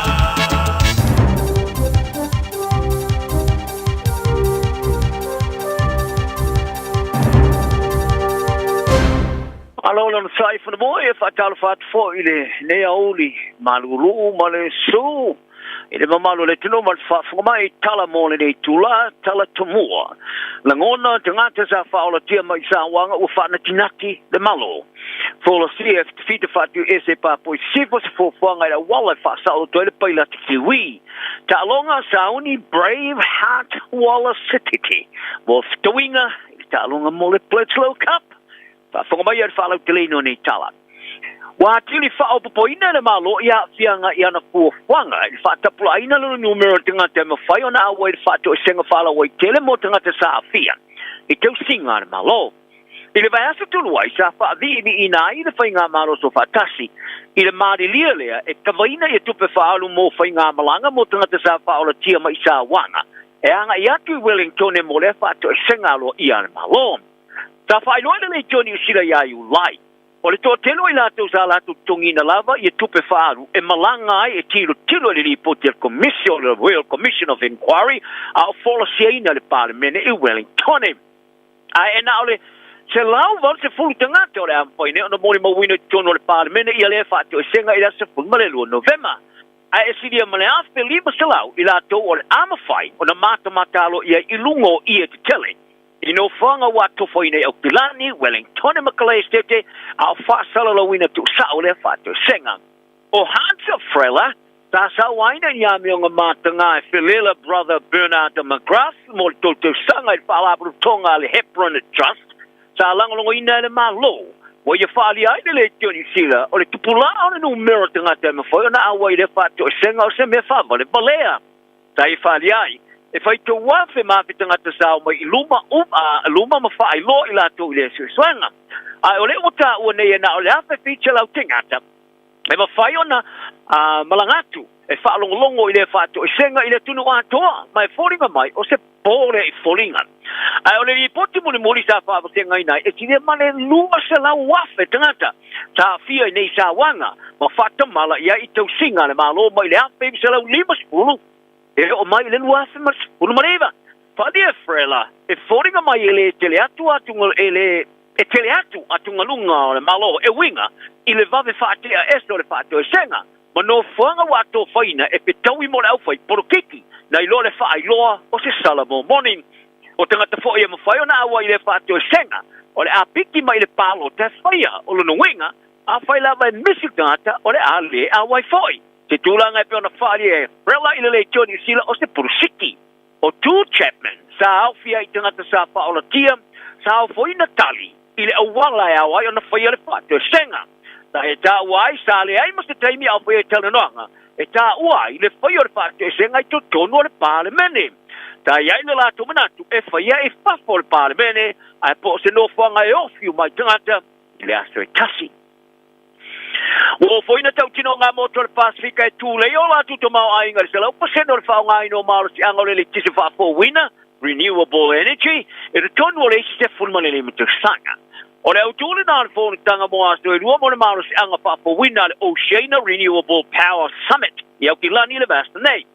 O min sta ma ofisa sinia mai sta moa ni ue piti nauru ma le tuki kaunga ma vunatu, sa avema maenga o le konfernisi, sa sta ili lo toai ile vaenga sta polai le maru si anga fa po wino le tise ile Oceania ta taula ia iki au tu fa o fausanga so o fa singo marketi fa tu penga ma le pule ino a seti o tu fa ta sil mai tau mo fainga ile o poina le o tau tinonga mo le fa nga ino o walo le maru si anga fa po wino ma wai le tise ru tonu ala tu o tunu ma fa muta di ile la tu fa ngolango iswao i tu tonu le se fulu lima to sanga. E te saima whamatalanga malo o fantasi, o vaenga e Yesu au koa le makesi, e tu sale ma le 20%, e mauaile le tise i le kerope. A pitai, o neo loa, o se sao pito telelea ua whaia i suinga o le tau, ma tā panga mo le whaanatina tia o na suia mai i ala o mama, e mauaile le tise ua solonga le lei. O motu le Pasifika e pe o na tū mau le tele atu le whaingo o fiona a fia i suinga o le tau, ua whaawau na whaamua to mo whainga mo le siki atu, i awala e whaawau ai o na maua le tise ai mama. O le ministao ala o whaare nā tura, sio mianga ma ele o Samoa to e suru Secretary Chusna. Na i whaalia, o talonoanga sa li o li oina i tau no whanga e te wai maa, mo apa ma whalafola, le apa o le malosi mai le lapo le solar panels, o tūlanga le tele, molona atunu o se pasese sa tono se ta vale lo yesi tulanga tinga ina o tuia sanga te fafo male no fuanga po fulu ai ta vale por car wash I kala tete Paria leo sa tini o Savili James Hague o le fala lava sa tu puma ile no fuanga de mangalo Clarence Street ma Plenham Road I Riccarton ile lata ile no ile fia ira na fin Paria I lua ta vale sa tu morina mumu ile te mi sa o so I pavu stangata ma ile se ta vale moso fo iai le tangata wa fia nei te tonu le sta vale o le tangata sa fia le sfainga sa social ese ia male sa fia lo ta fia tinga ina pea ile fale mai o fita fatu este le tulango pa po si fo Indonesia wala tu for fia nei te fofanga mo ai ngor fa sa o to ino le vale le ni sila le sa ave fa malo sia le latte se pu ma le valu tu sanga ana masina o vai o le fita fa au penga ina ale West Papua National Liberation Army ala tu ave fa malo sia Philip Mertens ia pe puaro tu sanga tu wai ina o tula wele ele na vale le titila pasese se no fanga tu ma tua ino fanga maunga sa tam faile kulu pe fa nga ia Mertens e au sia te malienga mo le tu ma o te Papua sifo mai ia Indonesia ai wori putene wala tu ta pa ina le malo ni sila au fia mo le mo fita e la to te fa feo ina mai le pailate pa te sei ma tu stala fa lo tu fale ma tu stala fa va malo ia fia ile nga se stenga ole fastal tonga ole matanga luenga mata upo le vai fa mo le ofiso le parmi ni silo falia o lo la tu lo ina le po fuanga o tar steina e se fa mtalante se sio falia ole la tu la inga lo tu mo pe ile tama wina le se fo file mo ma le fa salo to ina sanga le mo pailate Ora fa o lava na tu nga lu va la ta mai tu mai au sia ile tau inga mai la tu tele talanoina ia fa mtlanga fa la we tele o le isai tu o le fa o fa malo sia fa fitor fa inga malo titi o le wafe George State ma le tai o fa fita fa tu eser fa fita mo Shane Stevens o avene yer fa 24 hours a day, 7 days a week. Radio Samoa streaming live on www.radiosamoa.co.nz. Ia e wha maruru atu wha ponga beana tunu I no aungala mo le tau ina ne vai taimi ala atu e wha wawatu tatu kala o le lisa I tu o le wha mao sia wha fitar whainga malo fiti o le wafe George State mo le tai o fitar wha tu ese fitar mo ia Shane Stevens ua avene iai le whaamangalonga Preston o fiti. E se whaamatalat se sia le asno nafi o pari iai le tau tua whapuipia fiti. O le ato lua e awhi ai le toa fito pāngota o whaatanga iai le whaamangalonga Preston ratu viliame katoni vere. E se whautuanga mai komisia lofa mutumutivale I po le Mercy Commission. O le asno nafi le salo iai o na whaatanga iai I le whaamangalonga. I taro te alonga Sir William Wallace. Wailo ai o le toa Skotelani. Lea e le ato le Braveheart. O ina, sa mafua na mawaile ngō Wallace. Pao popo iai male Sekiti. Pe tupuanga o lon tamaa. Le whaamatua mua na manu sa mo ia stemo Sekiti tulou le suafa le malu. Maua le ngō lo nalo Wallace Sekiti. Le toa talavo Samoa. Awa sa whanau Samoa. A ta alo lona tua a Skotelani. Pauna se seng. O lo tau mo le o Black City Sila. Sa longwai e sititi le jori sila o le ngase o le tu aolo na tina a mai tanga ia tia. Sa mawhanga na malanga I Samoa ta alo I Skotilani lona tu a ia le malu ma whana wai I matotoa lona winga. Ele ia le malu temi sa whana wai. O lona winga. Ele ia le malu temi sa whana wai. Ai o lona malamalama I le lakapi. Wa pasi atu ne ia tia o ni whautuanga. Ai sa wharia fo e sititi. E tau ma whai lava lona tu a I se lelei. E fa sela I tiki ai tua ai tu pele ngā ruenga I whaia o ngā peoni a le mesiri a teia o lana langolango o le mata ina tele sa i talo stiti Afrika I saute le rua vaston wai wa angia nei sa ta ina malanga langa ni fesili winga I a te tu tonu Afrika I saute o tu e fifilia nei ar whaia o ngā Scott Robertson te titi le talonga ma le wawa pisi le aso a taeao I a stiti e le kea po fele tūlanga lusi te moe ai e lava o le numero valu le tūlanga wailo te leain. Ta iai ni talanonga I a te ia stipi tuor skalamu ni talonga taeao e pitai tolwai o Eastern Flag era o lo whamanoli o lo winga o le ato e taliwa I au tapor skalamu. Ari se lea ile numero valu. O le South City te alo le Blacks o whaalia e Savea. O se matua i wha amalo si au tele. A o fōlau ila na tale ni fō i le tōninga la New Luling. Whaia Savea i le Johnny Sela. E tilo e asa titi o se tamatala vau. E peitai, wa unu whale atu i le au mase tūlanga tele le tofi le mū. Toi to mai. Ma ua wha amalo si aua i a teira i le tō ainga o sa vali ai. Ma le au wala e talo ai. O ni upu sala ngona te le whaanga e te stiti. Ai maiste ai le sau mai se tasi o i ngoa longolonga i le lakapira rolangi. So nau sa Samoa. Ai i a teia. O le a tau lai o se tasi o vaenga o tō mawhainga le o Blacks. I le whae umana mastone e mo mia le whatinoina. I le tālonga lea ma le All Blacks. Ai o nā tau i mineina man sa mua ma Amerika i Apani. Mo le tūlanga tōru le tāmana sanga o le ipo le rolangi lo wha mai ane le vaenga le vasana i Apani. Le ipo tiai le lakapia le rolangi. E mo mia sa mo le tā alo le valu se fulu minute. I nei amano malo ai. O sa moa tolu score so. Sa moa i tono se fulu mo le minute. I Tokyo i le whae ungo le vasana luai. Le sa molo awai le malo i a Apani. E lua lama mea whainga tātero na whātal tani e ne wingi mata inar ka la purika Cronulla Sharks Ronaldo Montalo. I le mai ai o tole ninga le stofi o le tau nui no na whale au whātal mai le ipitau ma whare supakeki Polonese. Malana tai whau papi. Sa ia whaari ai le vai ango tala le NRL News. Ua ave ai ma mea masani a te li tusanga atoa. O lana tau mawhale e whiwhi e tele iai e kukaina lana pāanga. Ai li whaiastalo ma tele sauni ai. E fōringa mai wana o se tau mawhore pasta. Ai ua vea neima tu masani a le wingi. O se whailo leo le suinga tele ua iailo no langa i le lua tau sanga o mawae. Ua ia maua i se pāleni tua mai o le lakapiliki. Ua ia whawhita iaila na pāanga le kukaina o lana pasta e whaiva ia teia. Ori e mori talo, e le o i o stanga te whiawhia i te whau. Ai o lana te whau whahanga whau papi. Ua whesoso ni tele ia teia i teimi whainga tā e la te whita iaim. E iei teimi e le iero na whalo ngona e sta ngonga e potolaninga. Ai o le alu ilo na whale ai whawhelo i a mai ala na papi te whau, ma le siu e tata solo. E whawete leo na sui alo na langona i le whiawhia. Ai a manatu nisi o le tau lele e na o le like whaalo ilo na teimi e se se. E tele whala apor butonga mofso soani ma poro kalame o ofso soani ai tiliva ina mfatino i au se talia. O se ame pasa fo le poro kalame le Stepping Stone House. O le poro kalame ofso soani ai tupulanga talvou e le egi no fuanga i no fuai. Lana tau tua e lo ilo ina tele tangata. Se i vanga na ina mata i dolan ta alo i lungol malae. E peo na fia tele iai. Le au ta puai.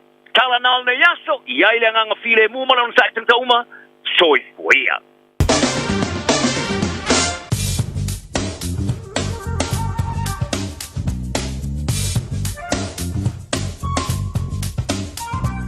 Whātala whātua lau tala le nei o le tau mo le so mo le aso atai au.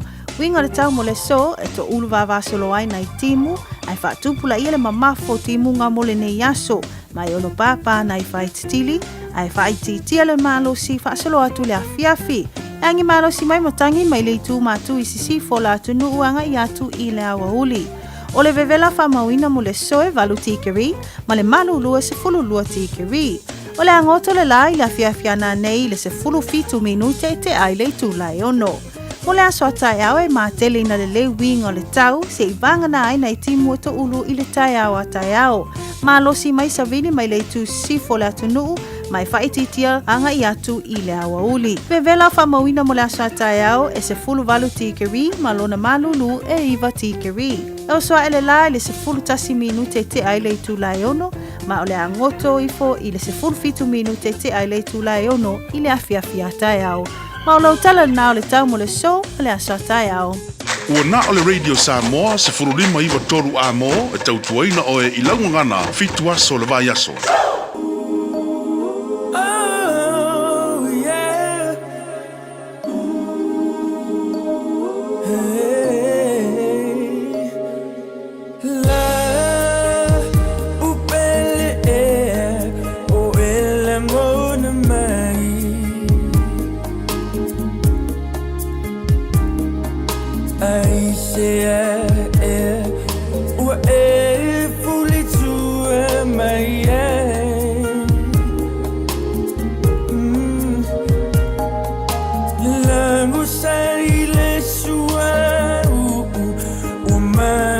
My way.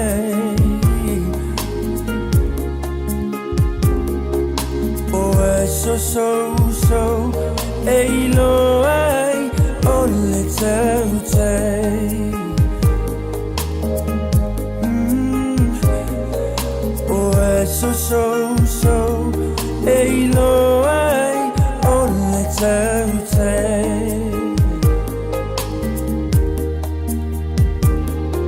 O tala utamata e maile I tona fiti O nei me aiti nei mau e me asili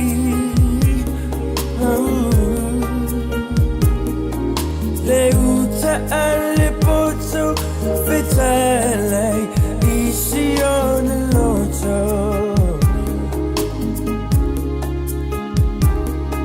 Le uta alle valle e pulei le ti apollo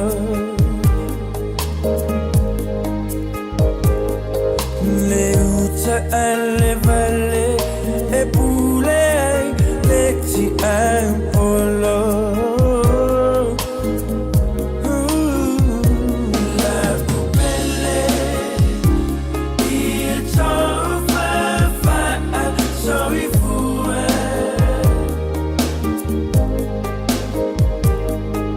O me na tu puotele so via mana tua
my soul.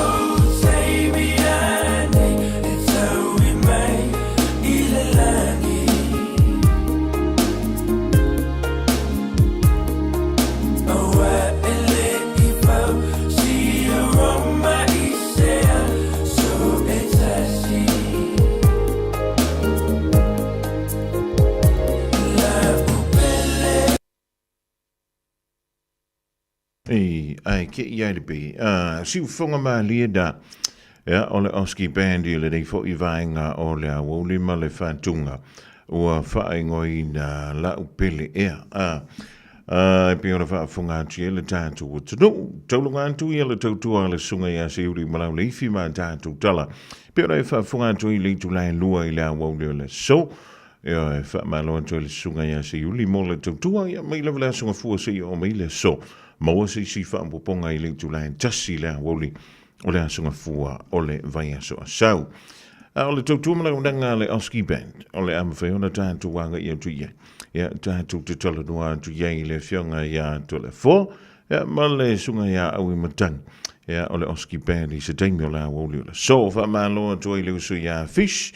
Ia wa befo ia lo sina anti le mafuta mai o stolo milo. Ia mauto umala vole. Whaatasi mai le rivaenga o la woli.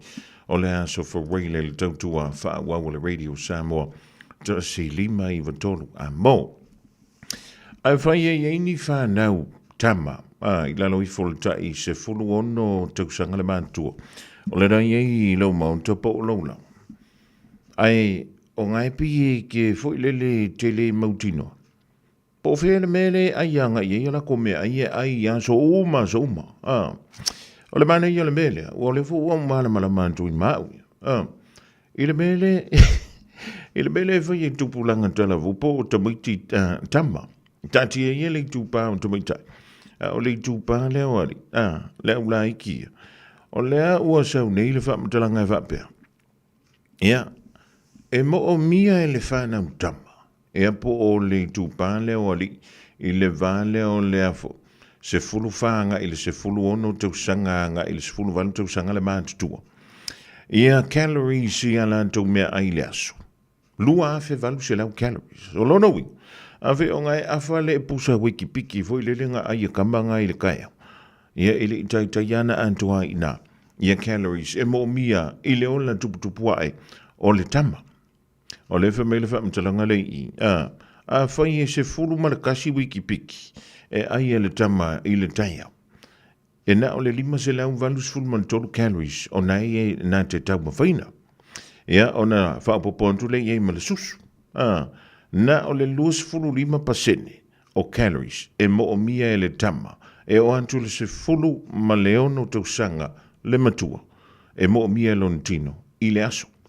Ia wafu I lau me ia e whianga i malawari ia e tau sami le kai iau.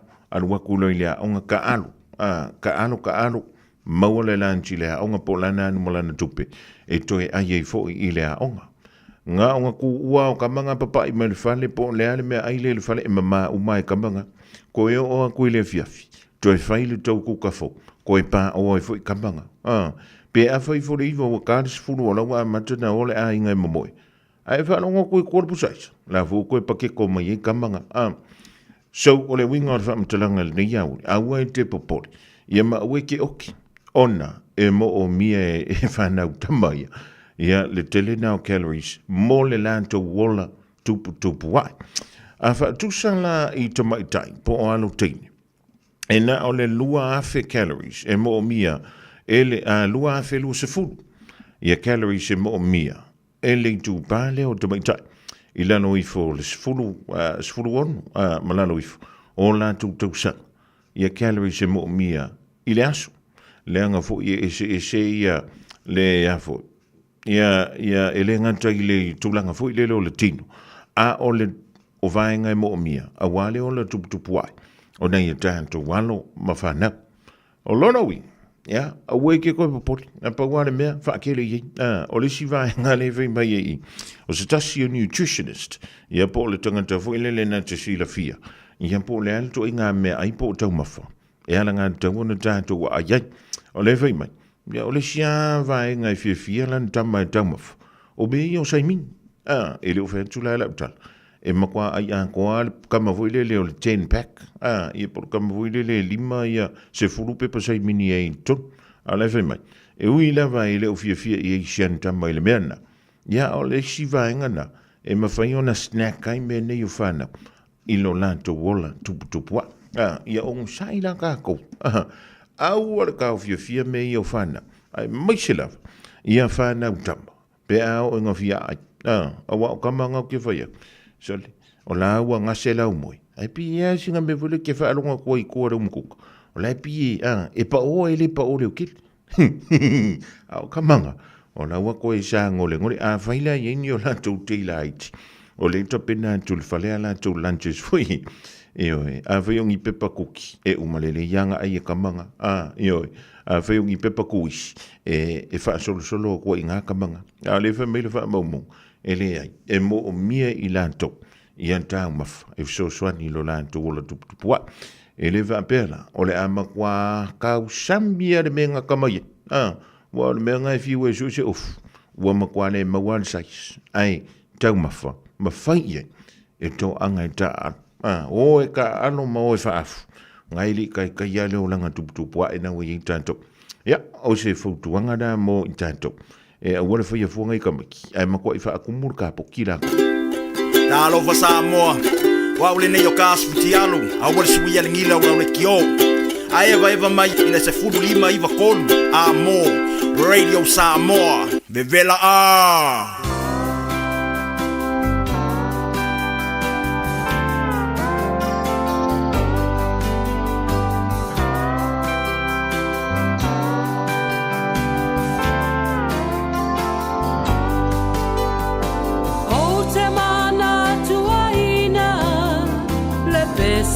na taina a o e o poina u I le siva a o ta feli wai le musika manaya o le alofa ua a mataina pe e te mawhai ta sisiva pea a vea o e maupanga I po umalava pasafa a masani a o ta veo ai a vea pea o e maupanga I aso umalo uolanga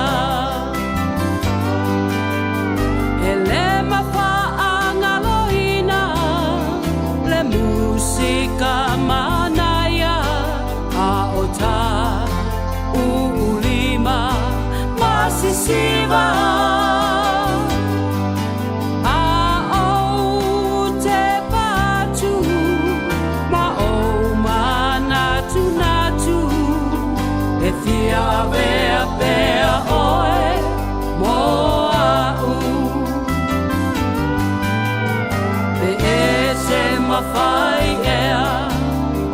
sa sisiva pea a vea o e maupanga I po umalava matafa a masani a o ta veo ai a vea pea o e maupanga I asa umalo uolanga I'll always remember the song they were playing the first time we danced, and I knew as we swayed to the music and held to each other, I fell in love with you.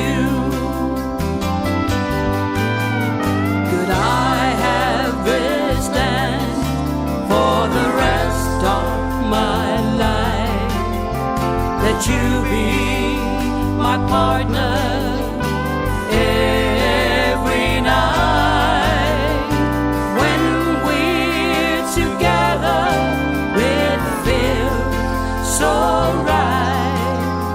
Could I have this dance for the rest of my life? I'll always remember magic moment.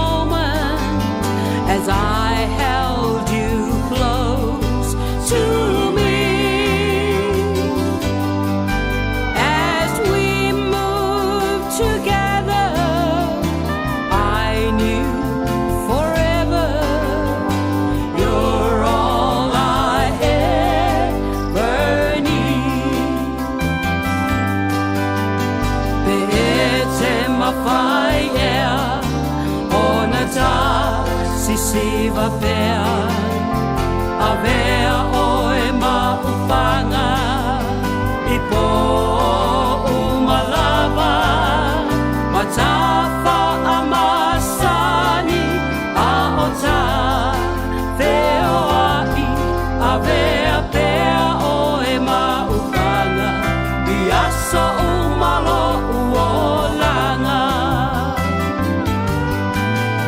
Could I have wished and for the rest of my life that you be my partner every night when we're together it feels so right.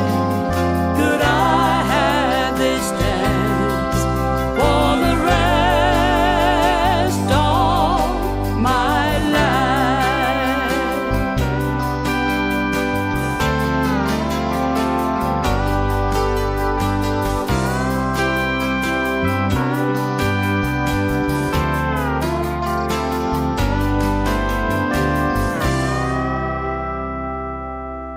Please allow extra time if you're heading to Auckland Airport. Things might have changed since you were last here. We're making some temporary changes to the roading network from the 19th to the 22nd of September. Please plan ahead. Find out more at aucklandairport.co.nz.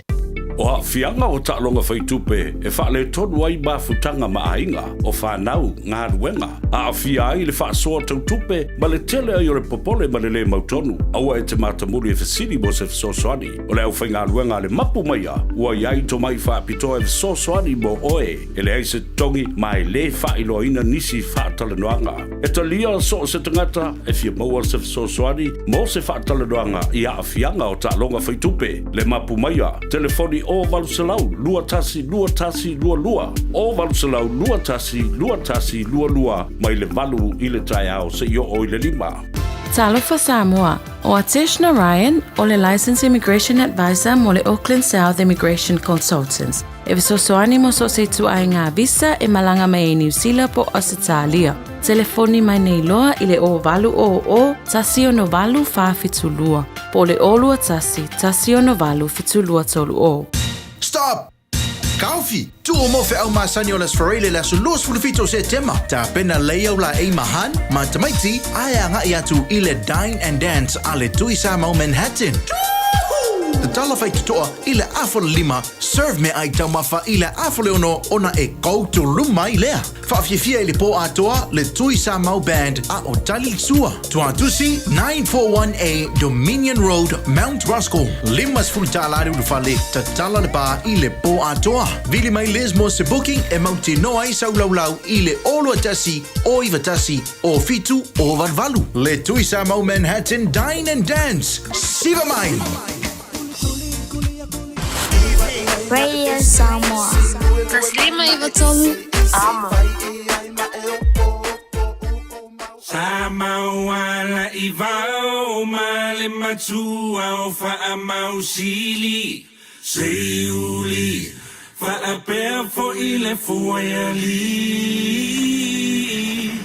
O te pese tu mawhaailo au I matangi walau I loa mapo e fitu o le maho tau mali e toa.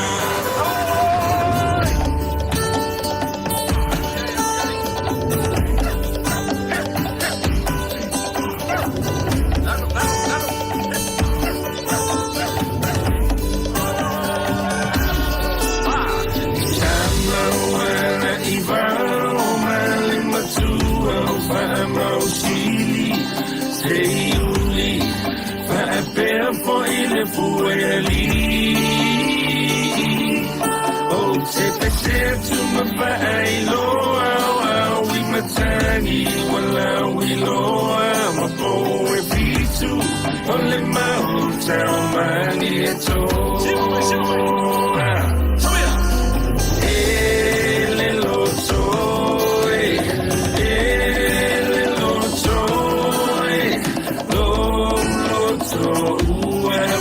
Via, Siata mai ia o le tua masanga e a po i liu. O e o le tau tai matapa. O le matangi uangi sisi provau mau a le parato a mapua tino. Nei a ulupe o loko faa lele i le vani monimo. Le masina o so i le tai sua e la foia o na tai whanua. Nei a ulupe o loko faa e mai i le tu. Ai ngai maui matangi ngai ane whai o le umasani. Awale pitia ai ta alofa a tau sala. Ele lotoi, ele lotoi, lotua fia fia. Si ata mai vana ile mana ia o le tua masanga e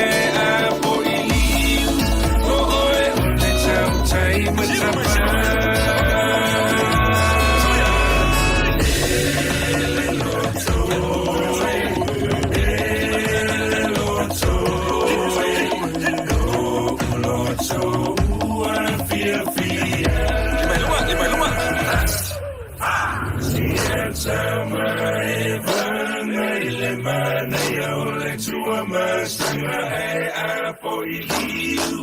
O oe o le tau tai matapa. Hey, hey, ho! Se whunga mali e o le Oski Band i le rivaeng o le awa uli ma inga o le fioanga o malie ia o te lento e whaasili se matala langa e fia langa Samoa o le wa maua le tanto filo inga i le rivaeng o le awa ia ma le fionga ia tole fova before ia le fionga ia awi matangi o le Oski Band o lea mātou te whengai i lunga o penga a pia mga lunga lole a lau te mai tawa soli e pia o le kafa whaola wari ia soleri i se holiday ia whantala whantu lua sa se lua to le foma awi matangi maa lo le soi fua maruia ma le langi e mama fo isi lewa so loka ko vala maa lo le soi fua ma le langi e mama ia maa lo lava soi fua lo sunga se o manu ia me se fole whafonga mei le ia le Samoa ia e sao le lo si fonga se mang ke mi lo fa mo se vango e mo singa ka faonga ia la me la le faonga inga nga vango piko si malo sa doa to le fole di va en ola wo se io visilien tu la vele am to lil tanto fa torno o fere che lui o sa mo po si en tu le te luma futo mai ia kai la mo le fa fisili ia le ka ua pia o se mo ai ole make i pangpango i Amerika Samoa. Ei. Ngai fala vela ki fo ia nga mai fo ia. Le la o mai ngai le land of 684. Ora se vela ia ma ngai ala ka. O vela kele. Ja, le io e o si la fia fo io dai Amerika Samoa. O le apa i ngoi fo e le fa fita o lina o le vela ri telefona o i matang. Ya awa ke ro so ke le apa fo le mu pa langu ngi ke wa lu fa inga ngai Amerika Samoa ya fa tano fa tu apa nga fa mo le so a ka ngu wa ko inga ya o makangi ngaru fisidi de ya wa nga lo ya o nga mi masalo le si la fie o makangi le kiki ya se ka ngu wa ko makangi makuwa ngaru fisidi de bona nga yo ya ma Yo, ma lo fa tai mo le tanto filo inga le divai ngole awu. Tonu lausi le fia le tanto tonu o lua fantunga ya malua musika to le forma awi matang. Ai matang. Ole ale temi da amatomba ya ina lua pepesi. Ai ole fo le mafu anga na la ina lua nga ile musika. O se ta leni ina ia fa nga ina ia lua soifu. Ya, tala vase man pe ma wayanga amakamele ma música que me mala aqui faz no local fale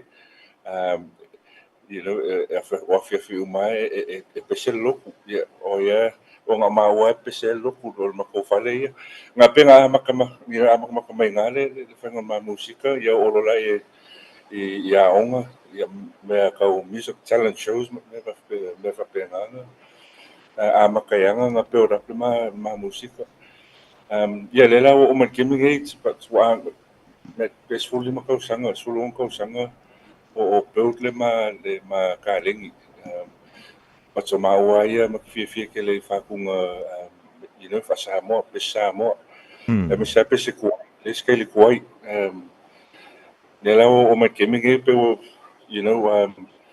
pero o fie le ko kele la ko pulanga o fie fo il mele music Samoa which is o ma ua emna I kausanga o mawai ia kam fai e faku ma fai pese kuai ia peola mai ia ka ko ma ko pulanga ia e fie mele music Samoa ma appreciate ka ko music ka ko language nele malo fa o lela usilia la winga le oski band fe me sa wile ngole oski band a wi mutangi mo telefon ia okay lo ke masalo wo lo fo il mala ku ule le winga le oski ia pero le ko inga nga makale le fa ngole le ma o fa ili o le oski so Aussie o por Australia fo pero Australia sa ma feola nga ia ma onga inga Australia o le kiwi ia o New Zealand o me sa ma fanga wai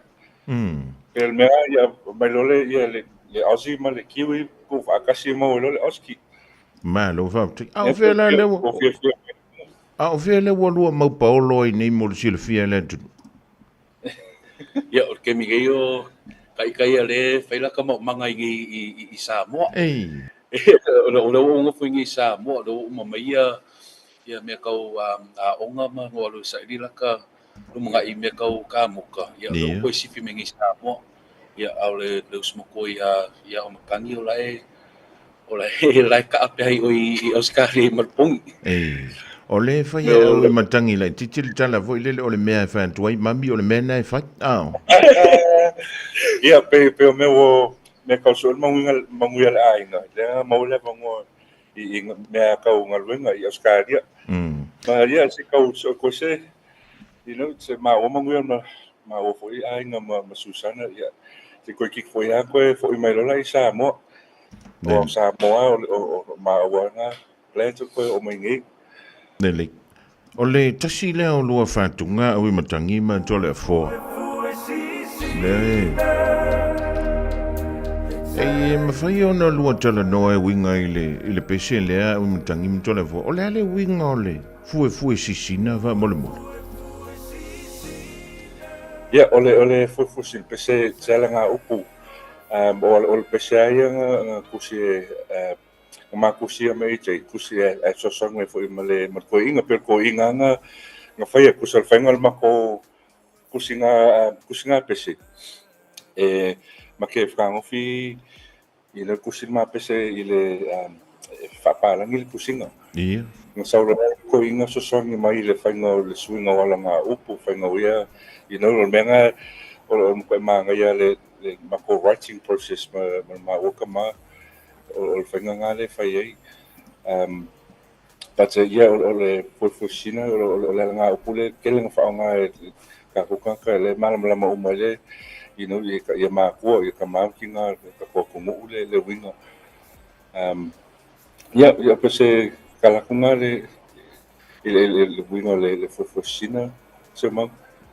Ana e mwhaina wha pese wha mtalanga untangi matole fua. Ana le a ia le to ina ia awi matangi wha pene ia le o le lua tau mwhai le tūlanga le wa ia le te mine.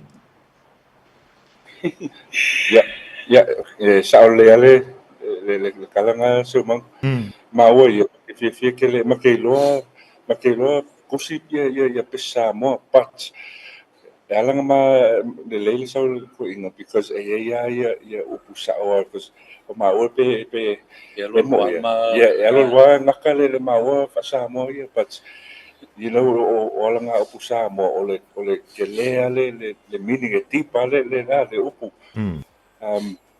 so no way I think ele kai kukusa fa pe ele ma o kama el so song i fa ngoma o ma pese mar kusinga ma pese No singa whapoponga, kusa kemi wha amaka ma whaili. Ia. Kusa mawaia, kusa malaiki. Kusa ngai alma mafofonga whapea la mau pese palangi. Ia. Ma pese ma kau whai pese re kei ma pese whapea nga. Ia pel kui nga ia nga fo inka sang mea maua. Uso pese Samoa. Kusa poa ma pese palangi pea pese Samoa ngai ia pola asma vai ngai loi maua. Ma ka ngal fai le oski. Kusa anga whapea maua e whai ma whingalo e pese palangi. Ia le lopo wheme o inga but pel ko inga ia nga you know he really pushed us and encouraged you know le pese Samoa ia what so you know who knows where we would have been anga whapele career for kwanga ko inga. So right up until you know from back then right till now you know it kusape po ako inga po lat keleo stage make perform mai po lat keleo crowds you know we still owe it to our father you know it was his guidance and being they kind of led us on our journey, led us on the right path as well. Yeah, it gave me a bit so ngai kile anga involved ko inga I mail oski but he's kind of makanga step back or he's kind of letting us you know to take the reins on how on the direction of where Oski is heading to. Yep, po singa fa poponga sema. Leli. Ma. Kalau si ofa longo men ko inga si ma. Eva tuari ave matangi ka liar ka leo ko le vo pe ya kongi ku perang ka diari. Na lua so ifuane nei New Zealand malanga nai Australia ya ona nganga ia tuile Samoa. O le lua pale mai swafa ia o lo tau ainga. O le ase tā ua o swafa matangi ia ua lua pale mai ai. I le wha o Sofia o lua fo I lele e fia wha wau pēr mata wau tu tangata. E le ai o e ui o lena lua whiola nei I antunu I fafu. Ia ai o ngai le leile lua wha Samoa ma ua lua malama atili. I le nau ta inga lena nau o toisto I nau au I matangi. Ia lua nga I pe usu pese Samoa. Ia, kusa e pea le kaonga ma tatau po ma songa miki ma pea. Ia. Kusa ia le whaike kenga whainga le I aka mio ma anga e whai in public. Kusa ngai kasi alwa I me kako lai ka le ma pea. Ia malai kusa ma ua ka miki Samoa. Ia whapea ngā whai lau take I ma swafa ia pe o ngai wai le swafa o makangi makaikai o ngal mana. Ia kusa whai o le pea o le kama Samoa a o ma swafa leo iei o a kaka mai malie. Kusa you know I don't hold it lightly and I'm very proud so o ngā loa kaka o a kaka o a Samoa but o ke sami malie. So I have to really put on the hats of someone that is very mature, who is very humble. Yeah, but do you have anything to add? Pero kalanga wo e ka o ke le ma o le ke le ka o le melo swafa makai ma le e misa ma ko le au kupolanga au la kia le you know ma ko ngele kusa ma ko le lu manga yo Samoa o ma wo you know take your come for your carry le ya kusa po male po fe po lava ya mu I Samoa ke you know ke la mai o le deep meaning is you know ya lo carry le you know le mo Samoa le kumanga fa Samoa pero ma wanga tik lele Elena o Samoa walua whaafia ua whaafia tono New Zealand ma Australia. La se vaenga pito siliana tā ua te lua langona ina. I le taimi le te lua whaafia I tangata ia anga I antu foile. Oh yeah, so kali pela uia la wa ya so skemia e make perform you know wo find my story America Australia New Zealand was all along you o o fai ma tours. I think ya waya o me ku luma o ma fole o ancestors o ma kua Samoa, you know, just thinking how proud, you know, they would be, you know, Momafo man, I wish all, you know, grandparents, great grandparents, yavai mai, you know, me fa penga o me anga ku luma o Mafo pa my shows here. And again, I just, you know, make it perform mama, make it kakalo while we're playing it. Just, you know, I hope of fear ia kako kungu il ma come file come fire kuai afai ma performances ya wa yanga se skala ngan manga but yeah I'll say yeah it's the feeling of mele o ngai kurung the stage ngai me sa o ma ua pese you know our originals afa pe o vai ko ngau ko kira kakang you know, it's very hard to explain, but you know, Selma for fonga ole o se alwa wama malo singaka o sa menga wo oi ole kalingi le kua you know kusa ko fa foi malvi inga le tua se mang so pe menga ulo ma fo ki menga wo ko foi pese ma sa ke me ko mo ye kong sit ia kusa elise elwa ma lo si ma ko mai ngaka but or kalingi ya so me le ku so fa foi mal ve nga le ku yo se ya ma lo sa no o le tasine o lua fantunga fo ya antono le fo iwa fia tanga tawa mai o mai mo ia lunga o le MTV ai no fa longo fo fam talina le toina ya o imatangi o le fantunga le ai I lua lava siu fofo e ve on te tasi mai ale winga le pesele si ona pampa sur papa o le winga le pesena e fa makala I aso o aku ile struggle ile you know kako makua you know il come find your manguia you know for example my gold fanga ni you know struggles yasola le you know le o fang usu kaya usu le vaveo fai you know fang moka ma me penga me o mai ang fai ka kuma ko ia mauska ko mga ilele although on a deeper scale you know il fa kunga ngai fai le pesen nga ke lo fanga fa makala fo ko inga ke kusal ma ko take le ma wa take il pesen nga like I said ma wa ma ke proud ke le ma ke o ko sama mimika mimika la loko you know ile lo le afu mo le kinga inga sa kin you know kinga inga la ka ko ma ko ma grandparents were you know like for long you know the struggle but lo mangu ma ko ya yeah so ma wa take ile take na pese eu siona pau o macho manuel mai yeah mani so you guys o lua ia o le walua moli ma wola fo ile le tulanga pe o le ile fita ma fingata le winga fam talanga fo ile ia o le walua manuia ile pau sito ina ia pe o le falala langa fo ile le asilo matua ia ona o le santa wasa mai fita ma fingata ia o le wa au mau ia le fionga le alo ia ngal malmana isa mo ona o le ustai ia o le ustai fo ile wa no pia ia oi Australia au matanga o le sa ole sa ole nga seba ia sa ole ia ele nga ko inga patino ia ma o fo ia e ka o kele angale le makinga ele ko inga but you know ko pau el makinga nga mo ngi foi la ka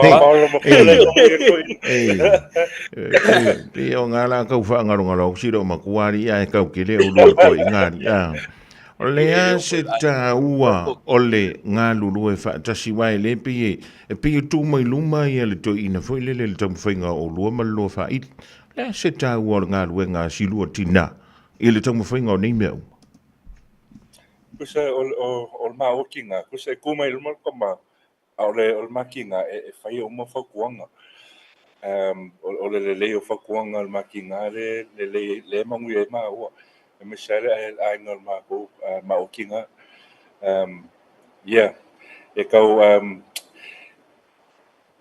touchia le subject nga pa kalungol ma kinga. Yeah.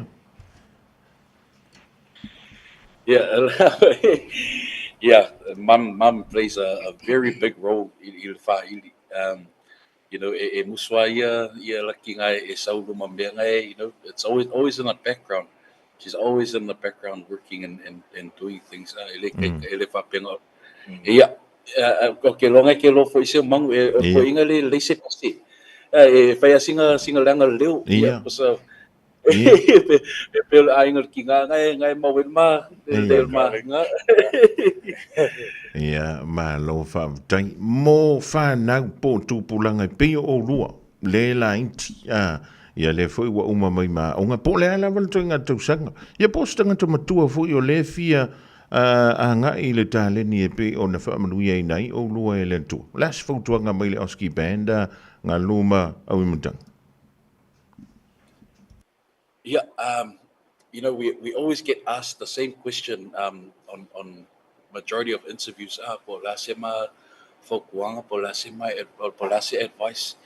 Yeah, it's never changed for me. It's always been the same. You know, because it's elefa peo se kala because o loki ma fa fia ia kaka ia fa long dei o kala sa o male kala male upu mongi so mang. Iya. Yeah.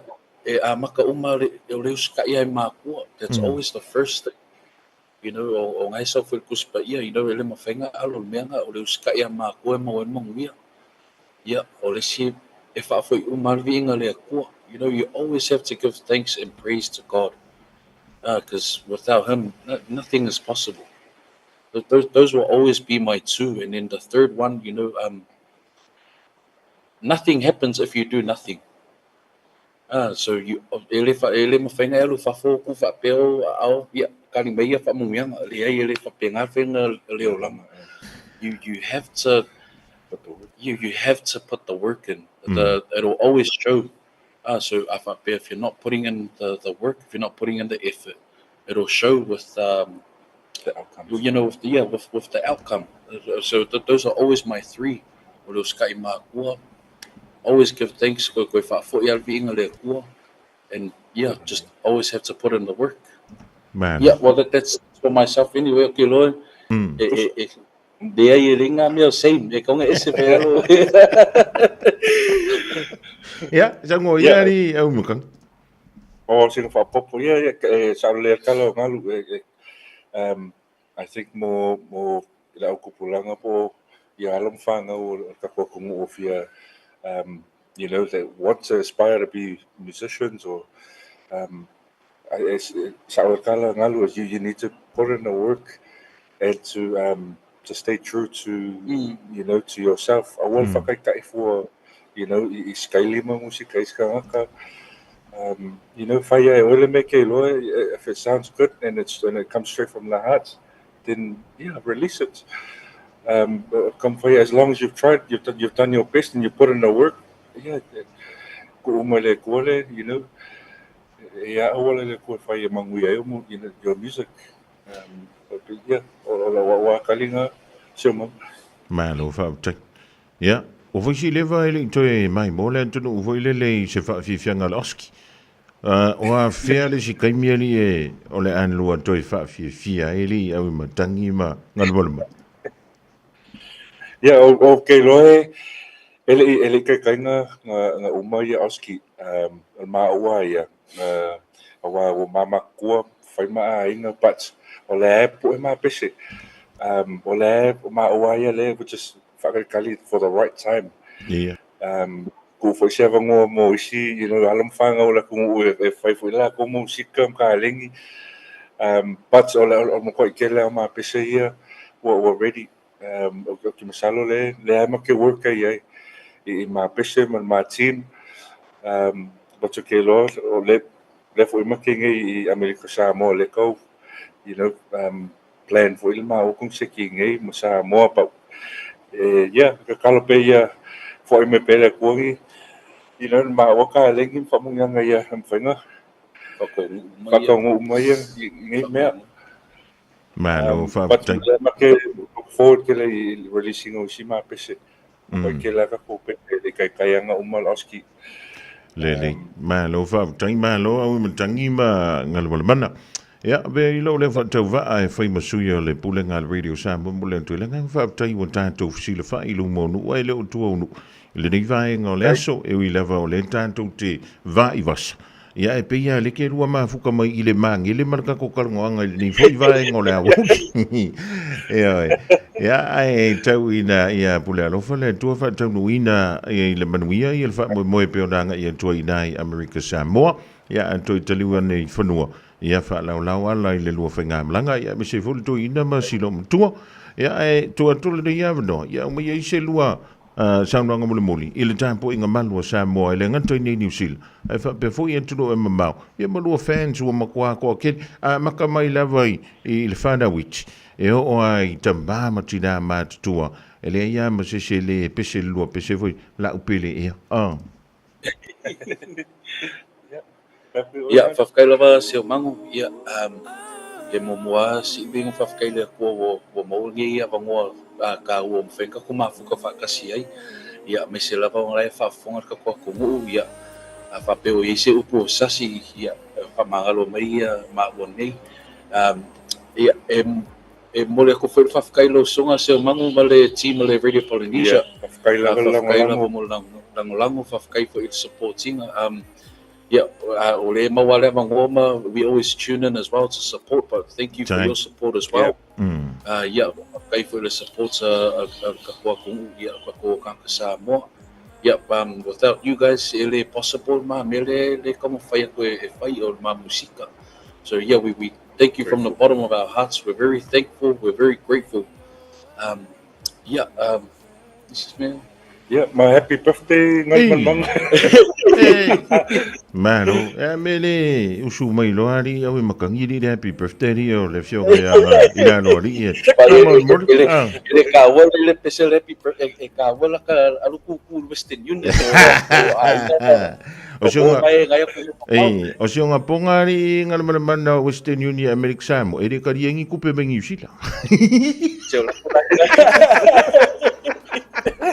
Marola va se mangu. Ai, manu ia telele wa soifua ngal mana. Ia o ngai va ile kar nga wa mangu aku ya awi makangi le ki. Ya so se mea ke fingalo ia. Ya fa o yelo fingalo. Ai manu ia tele te wa manga o toi. Ina ile moto fia fianga. Ma vai se si o lua ki fu o fiu su e fiu sko inga su e lua o so fo. Ya e fai makoma ngai fali. Ai tanto toi filo i sa so mo. Ya, kai la mangu la se mangu. Ya, fa pena ia o na fai. O le dawa mai moama fa funga le tantu tutu le riva ngole awu. I le tautua mala udanga na le Oski Band. Ya po le fionga ia ngalo male mana. Ya male sunga fo ia awi matangi. E pe ona ia le la tautua I le fa ili o le Oski Band. Ia e maua umala nto musika I lunga le Facebook. Ia antoa I foi male YouTube. O le toimi o lewa 5 minuto bote ai nei ia le tulai tolu. I le tautua ale Radio Samoa.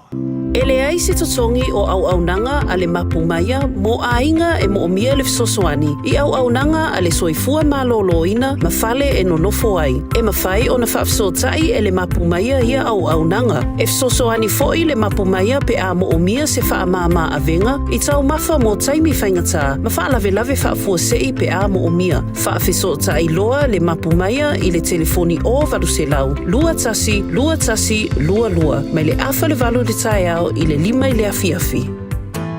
O se tala fia nei Samoa, wei nei se tautua ma se unanga family noto mai le kampani o le City Car watu si tasi dua lua Lincoln Road Henderson te maua iai le tele o tawa la poa band e o foi tatu tawa le laiti. Tadia foi la tofa le tonu tongi e talafo mo le tatu cashback. Ama tatu lima se lausi aga iatu le lima afe tala. Fe so te mai ulungia Peter Pernanto le numera o lua tasi o wale walu fitu lua fitu lua. Pe amana mia se tawa le fau molo ainga i le tau malulu. citycars.nz Matau te whaia ni fo aroi le aso lava e te fio mai ai i le Shine Dental, ai e iai e inga whaapitoa. Matau te salia le Afterpay, Zip, Q Cards, whaapea Wins Quotes i le Shine Dental. E whaia fua whaatalanoanga mai le ACC i le Shine Dental. Le aise tongi mo whanau i le bao le se furulua i le se furuwalu tusanga i le Shine Dental. Talanoa mai le tongi ina le whainga o ni fo i whaonga ai le Zip, Smile Now, Pay Later. Le aise tului i le Shine Dental. A fio mai le 555 Great South Road, Manukau pe bala au le lua fitu ono fafa. Lua fitu ono fafa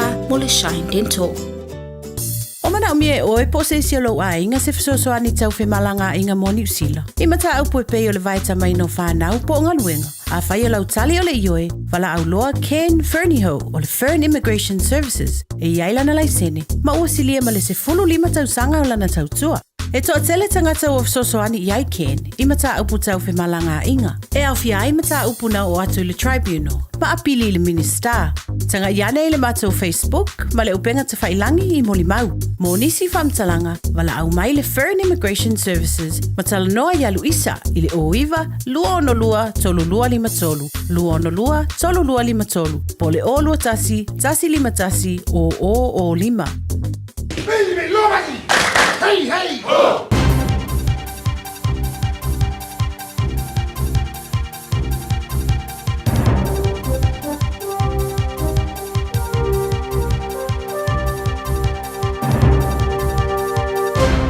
Malo le soifua whaatal whātu i telefo o le Radio Samoa. O whailo le malo na fuafuanga mo le whai o se suinga tu mau mo le Resource Management Act po le RMA lo na whaapupu o le tūla whono me le awhiwisela wi watasi sa ngai fo iai nisi o whaase ai le le mawhai o na puipui ai o le sio manga. Ta wale ZB e whaisi telo suinga o whai ai le tūla whono tanu mai le awhiwisela wi watasi o le whai ngā malo fo i taruai le Labour na toe sui ai nisi vaenga o le tūla whono pe tai o le tausanga taruai na toe whaatūlanga mai ai le whainga malo so whaatasi le wai nei.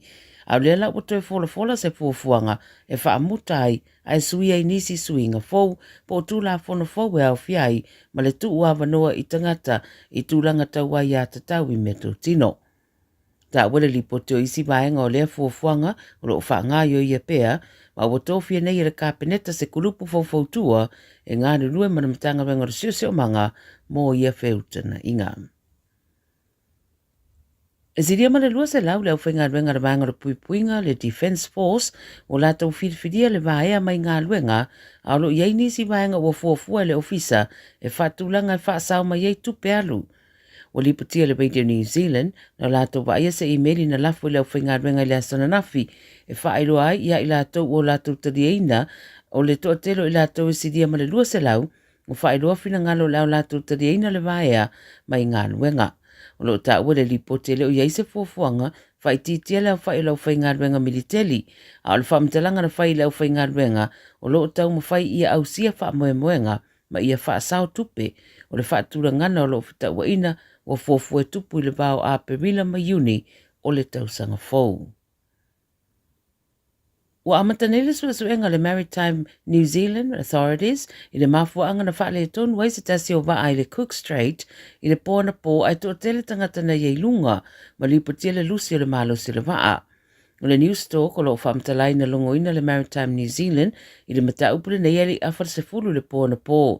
O le waa a le Straight New Zealand Blue Bridge, le MV Connemara, o lusi lo na malosi au iei pe tusa mare tolu tesi mare 5 kilomita mai le Sinclair Head. O ina amata tawhea ai anga i saute a o lo whiololo tūlanga o le tau ma le sami. E valu tangata na iei lungo le waa. Whailoa le pepa o whamtalanga mai le Maritime New Zealand i le iei se la matianga i le waa po tangata na malangane ai po le sio manga foi. E ta ane le ono le tau na le la ua toi toso ane le waa i Pipitea Wharf a e tau fia o mawli pase se lungo le waa a o whaatino suenga le mafua anga o le whale tonu. Whangasoro le solo fono tanga le Transdev ma le Rail Union I Wellingtone whatau I te te o lo whaawau pea lau whainga luenga ma awhiai whainga malanga mo le whaita wafe o tangata e whaongaina au onanga o wheo inga lau tele. Talo mai le asolu o le vasanei sa whaatino ai solo te te a lau whainga luenga ala le whainga o alato breaks po malo longa le teimi o ngā luenga e mai se fwoi le te atu ini ngā luenga o wataimi e mana o miai ia po ni suinga fo yo sifi.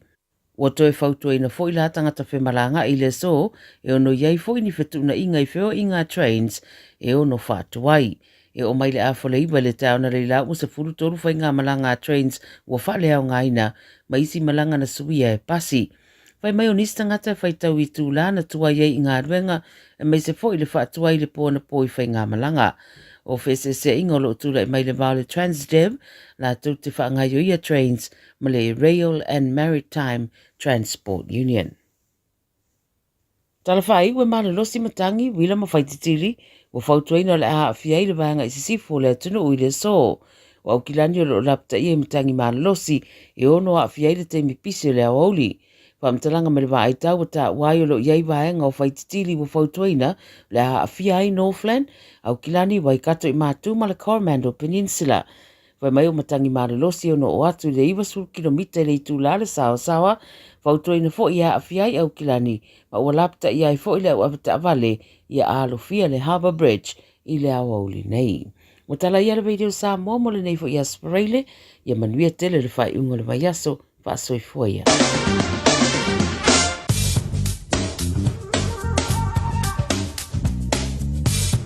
Whatala whatua lau tala nei o le tau mo le so ma le aso atai au. Winga le tau mo le so e to ulu vavasolo ai na I timu, ai whaatupula ia le mamafo timu ngā mo le nei aso, mai ono papa na I whaititili, ai whaititia le malo si whaasolo atu le afiafi. Angi malo si mai matangi mai le itu matu I sisifo la atu nuuanga I atu I le awa uli. O le vevela whamauina mo le so e valu tikeri, ma le malu lua se fulu lua tikeri. O le angoto le lai la fiafiana nei le se fulu fitu minute te ai le tu lai ono. Mo le aso atai au e maa tele ina le le winga o le tau se I vanga na ai na I timu to ulu I le tai au atai au. Maa losi mai savini mai le tu sifo le atunuu mai whaititia anga I atu I le awa uli. Vevela whamauina mo le aso atai au e se fulu valu tikeri ma lona malulu e iwa tikeri. E o soa ele lai le se fulu tasi minute te ai le tu lai ono, ma o le angoto ifo I le se fulu fitu minute te ai le tu lai ono I le afiafia atai au. Ma o lau tala na o le tau mo le show o le aso atai au. When you shake up, I'll bring you some more. Lua lua mai, washing she mai. Radio Samoa, Radio Samoa, Radio Samoa, tasili mai batolo. Radio Samoa.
matatanga umaita uita ile atofa afafa sembealofa mo oe uina fa tauva uana o se talo e fai ai so me tau mafa ai ui ilea o te ono sai olo o soi fua le li i le langi ule oe i la ufili filinga lolo to ole sami e loa la oi a ele si ofe ole tau tai matapala ai le se ua i whanua olo uva o te whaatali i so whanonga aua e au le tau olau i le whangota ai ui i lea o te ono sai olo o soi fua le li i le langi ule oe i la ufili filinga lolo to ole sami e loa la o i a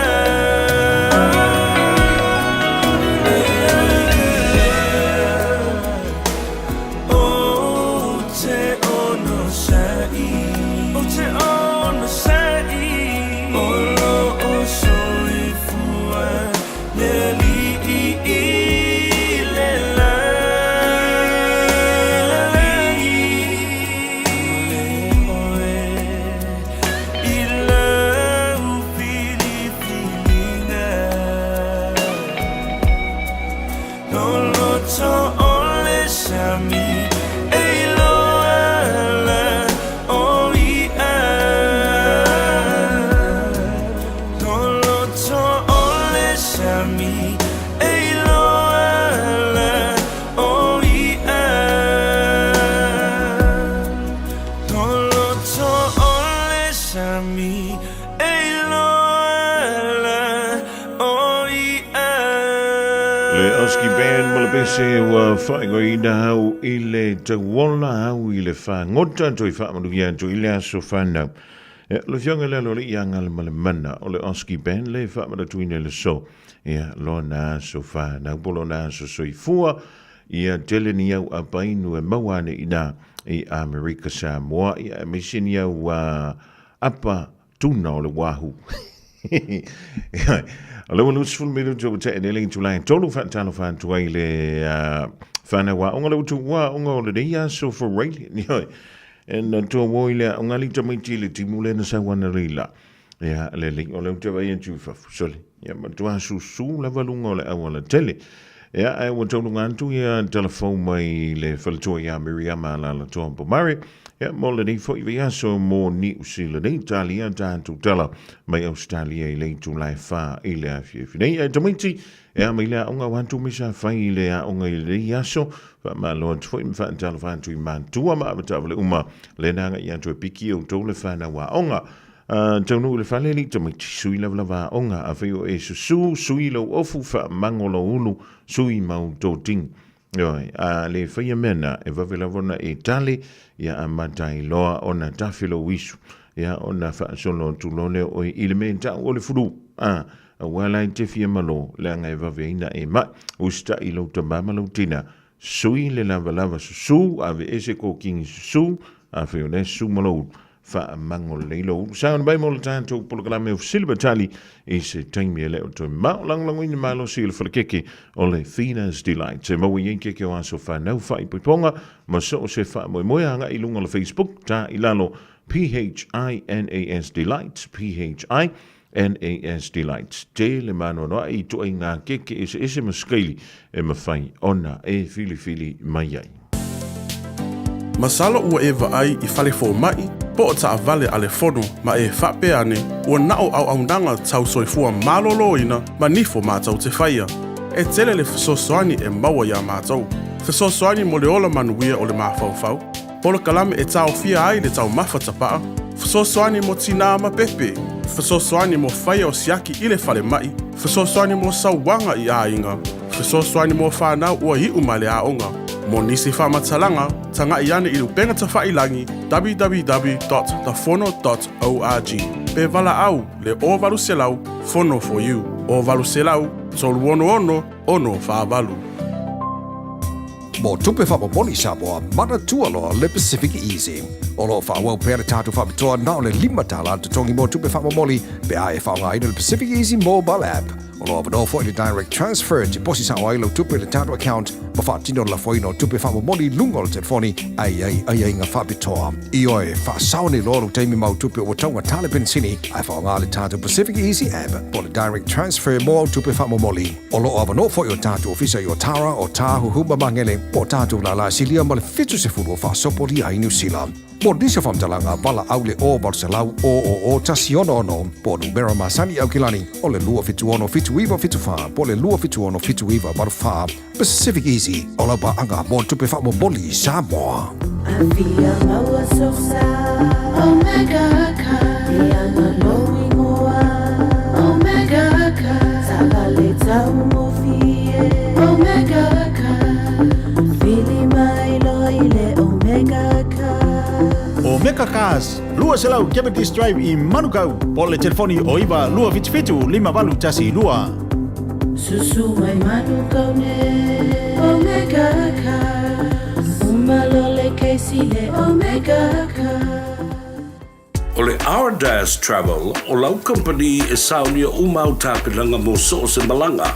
O le au nanga e tutongi ei pasese faletali malo va ameli cruise mo Samoa ma le Pasifika. Matauti o le taungofi o pasese o lo o iai le taiminei. A e le talitonu susu mai i le tuatusi tasi valulima Great South Road i Manurua. Pe vili mai le telefoni tolu iwa lua o fa o. Tolu iwa lua o fa o. E mauti doa nisi wha mrianga wha pitoa, pe a e wha iloa o le Radio Samoa na moa le nei wha salalaunga, le R-Dash Travel, le tali mo au ta penanga mo laumalanga. All I hear is Radio Samoa, Radio Samoa, Radio Samoa. Tasilima iwa tolu amo. Radio Samoa. Kasilima i wakoro amo.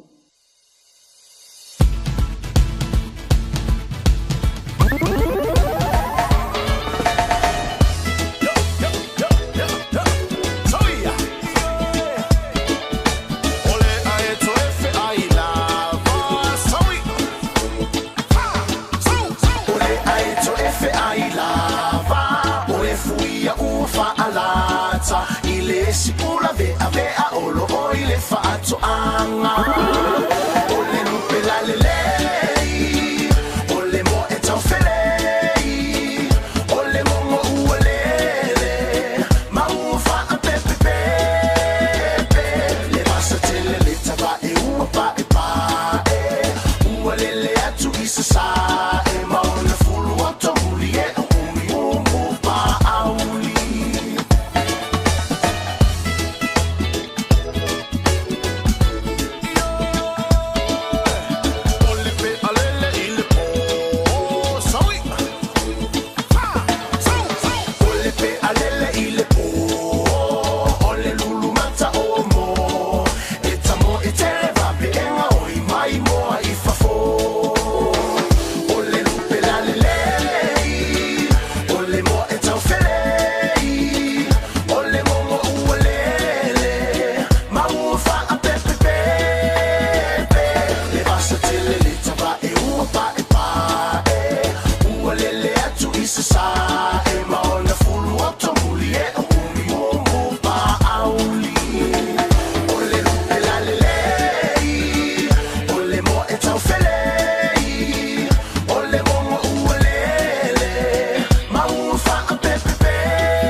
tele le tapa e ua pa e pa e ua lele atu i sa sa e maona fulu o tamuli e umi mumu pa auli. I got some lonely, lonely, lonely, lonely blue, lonely, lonely, lonely, me and you. I got some lonely, lonely, lonely, lonely blue, lonely, lonely blue. Look what you done, my baby. Look what you done, my baby. Look what you done to my heart. I got some lonely, lonely, lonely, lonely blue, lonely, lonely, lonely, me and you. I got some lonely, lonely, lonely, lonely blue, lonely, lonely blue. Ole rupe la lelei, ole mo e tau felei, ole mo mo ualele, ma ua fa a pepepe. Le basa tele le tapa e ua pa e pa e, ualele atu i sa sa e, maona fulu o tamuli e umi umu pa au. Tama o le whaiwhai e so mai a waino le rewhaing o le a wauli lus fulu wano mi rute wa te ene lei tulai tolu i le tua i wa onga le whanau. A sao ni mai longo le mātou pula kalame masani of Silvantali pia mai elefantunga le mai a tulai mati a Junior Vailua vai ano la tau fōsi pāu. Ia wan tongi o ina ta valele tamititi lalo i vol sulfantou sanga le firfuspa. Electin seina la lele tabiana, selu selu olona ulu ma fili fili olona vonga. Fasi si ona mata ina usa ula Samoa, sola lor male ipua laisa ai le to alona moa. E mai salu salu luna loto ole Samoa e tautala. Electin seina la lele tabiana, selu selu olona ulu ma fili fili olona vonga. Fasi si ona mata ina usa ula Samoa, sola lor male ipua laisa ai le to alona moa. E mai salu salu luna loto ole Samoa e tautala. E manu pukalua, e lua pukale manu. E manu pukalua, e lua pukale manu. E manu pukalua, e mama, e lua pukale manu. E manu pukalua, e lua pukale manu. E manu pukalua, e lua pukale manu. E manu pukalua, e mama, e lua pukale manu. Iva mai ule siva le fai le mu. Eleva velo na fai na aina unga yule mu. Tene unga malalo fata lengi ma oi pau. Siva male ma fau lai fata li mai si a wai tu. Ele unai se tasi a wai tu ai oi le pu. Iva mai ule siva le fai le mu. Eleva velo na fai na aina unga yule mu. Tene unga malalo fata lengi ma oi pau. Siva male ma fau lai fata li mai si a wai tu. Ele unai se tasi a wai tu ai oi le pu. E manu pukalua, e lua pukale manu. E manu pukalua.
Radio Samoa. Taslima ivatolu amo.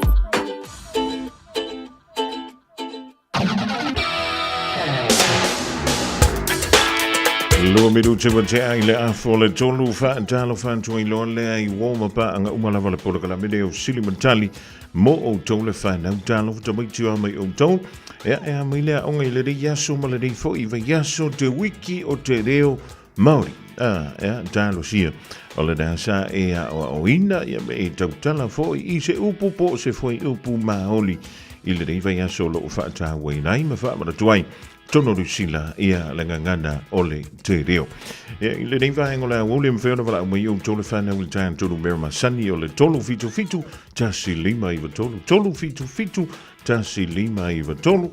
Tanto tala no pea melo waso I le aonga. Pea meile nei vai aso I le aonga. O le ase meta wana e maua mai o le tau whai aonga. Ia le nei o le numera masani wala mai o tole whana wele whai le tae tau sei. I le awhiawhinei o le tolu fitu fitu tasi lima iwa tolu. O le whai unga o le wai aso nei li tamaiti tele I ta alonga I e whai ai. Matua tele au mau ta alonga. E renga te ta alonga I e tono ni sila. Ia whape fo ia tunu ue mamau o le a whai ai nisi o ta alonga. O le visili la mo o tau le reivaenga o le awo. O ai le auraka pi. Le ta alonga le manu sa moa I le aso a tai au. O ai le auraka pi. Le ta alo malamanu Samoa I le aso a tai au. Alu e su e mai le tati. Ona e wala au mai eila I le tātu numera nau tu atu.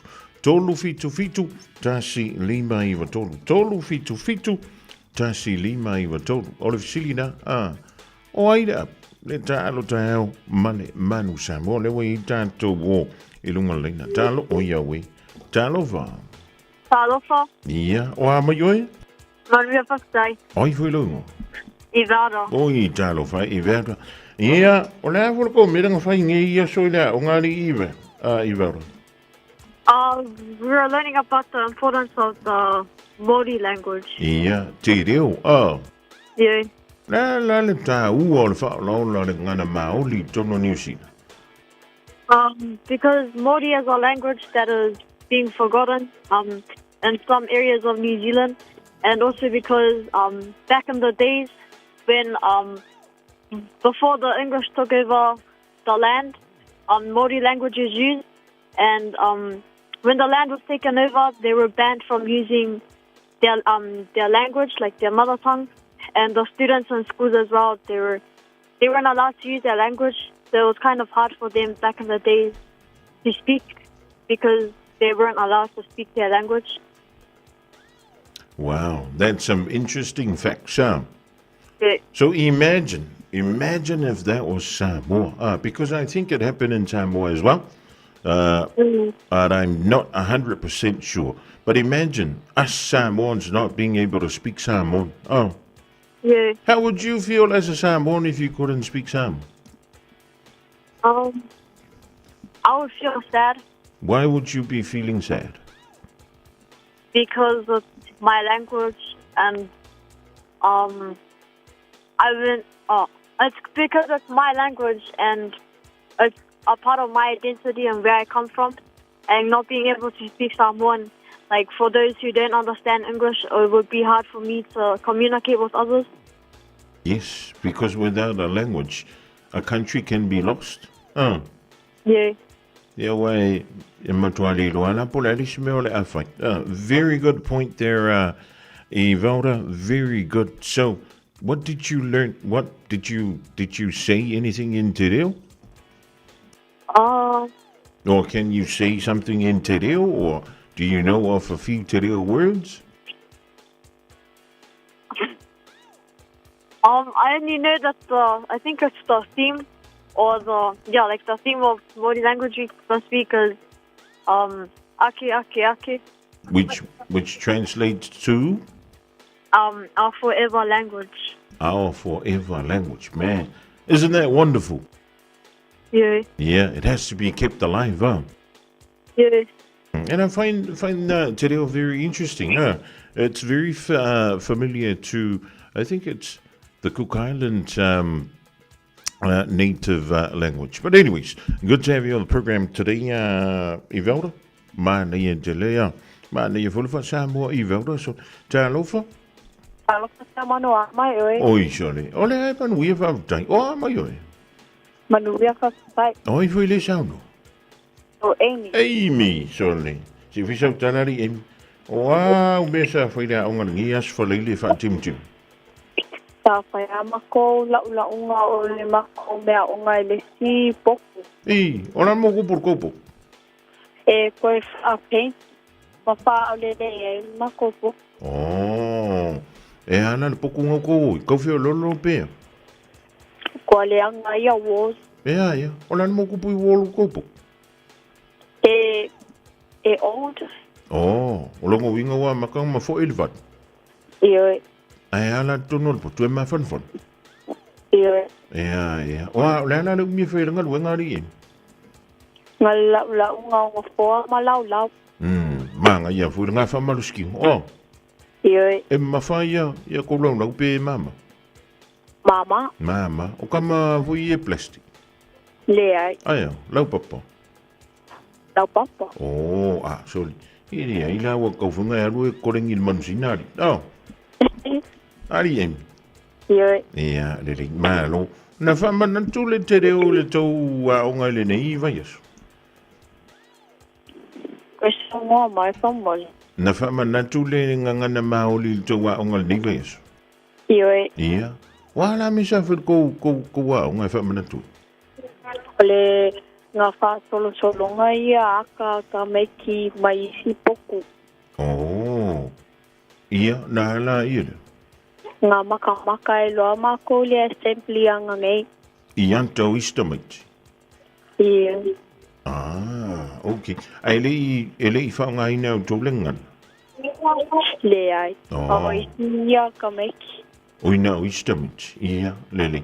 Malo fa taia in malo ar fa malo sila o ngai le dia so. Ia malo fu. O le mako fu ia nga me sa fa ile o ngai sola. Usa aku ona onga ia nga ku le lunga ngo fo. Ko furga kamarang sa lima ai salu flo fa mala pis. Ia ola is freely fa peni. Ia nga mako ole sa salva. Ai la kioko. Ia le wo mo mo ba on ni vinta. Talofa. Carlos José Manu. Oh, Malori Mike Tyson. O ama yun. Bago ia foske. Sorry. Mika. O mo wal furu. De ai. O ya. O queria. Wala o me sa feringi ya sorry Mika. Sa lo fe ngaro benga ngafi. I pa to e kara ngo ko fat. Ia, si fi sa kan. E pisir ngalo. Pisir ngaro benga au binale le ko kala mauri. Oh, isi au minga na se fa punga po se foi upu mau. Kia ora tātou o ko kia no taki wingo kia whaunga. Ko sau kasi ani mika wa manu. Kia ora tātou ko whenua ko whanau ko kia mika ahau.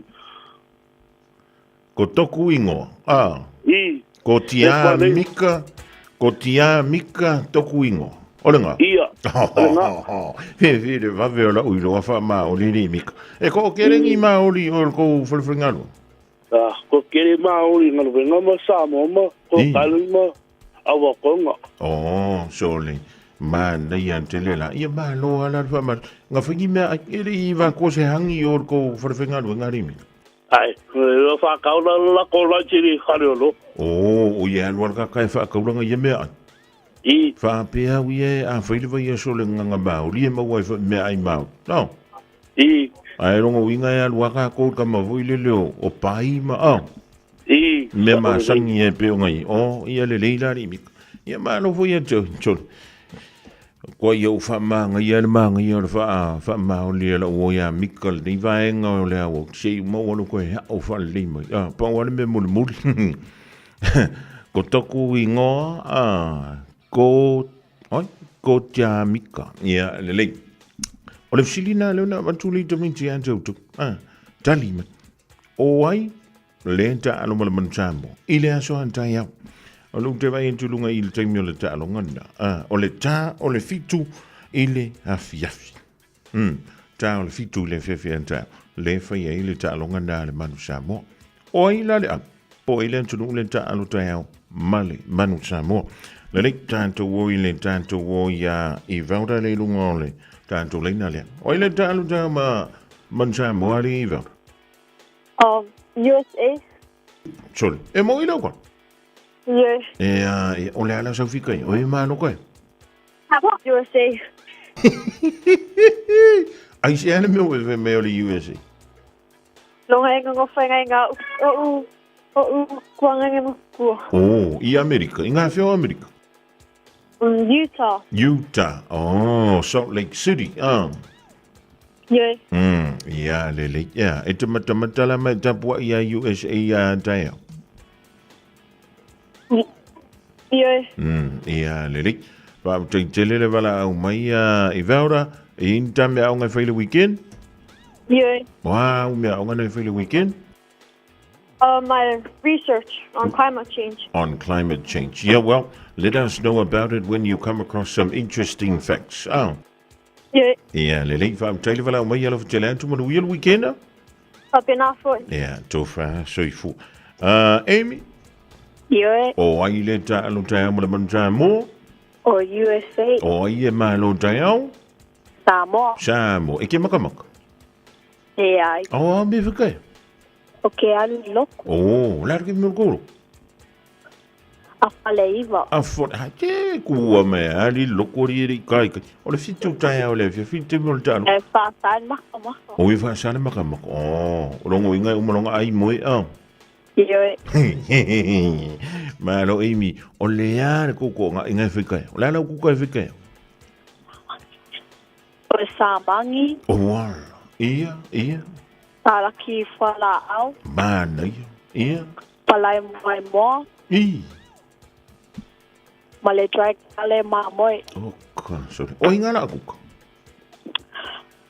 O lo kingama nano. O uia au. O sawa velo. Uinga ro fo I me loko ave.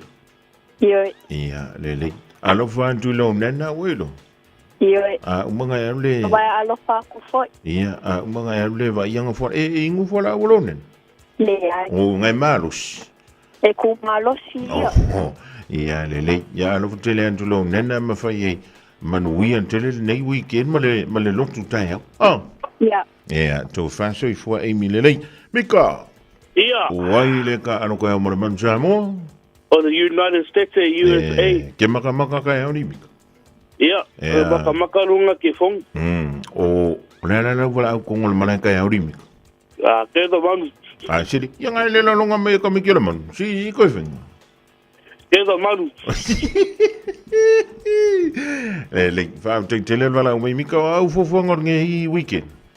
Ia alu loko ma ka winga le ri. Ia, lele, mangkua mai au pe alu luk boirong. Ia, mana kua re kakat. Ia, whaafekai ken. Ia, alo whaantu mika, whaafetai Amy, whaafetai Ivaura. Nele, ala tātou o le polokalame o le thinka mene, taliu mai. Ia, ona whaia lo leo le tātou sei.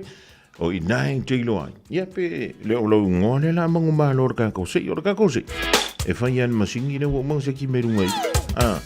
Wali kaya rakako masingi, vai le ringa mai o I Jamaica. O le la o whai runga. E lunga le masingi nga o ka mai o I sengar ka kose. E mwhaianga e whafonga li mai o ka avirivili ka COVID. We'll be back after Think a Minute. Just think a minute. It could change everything.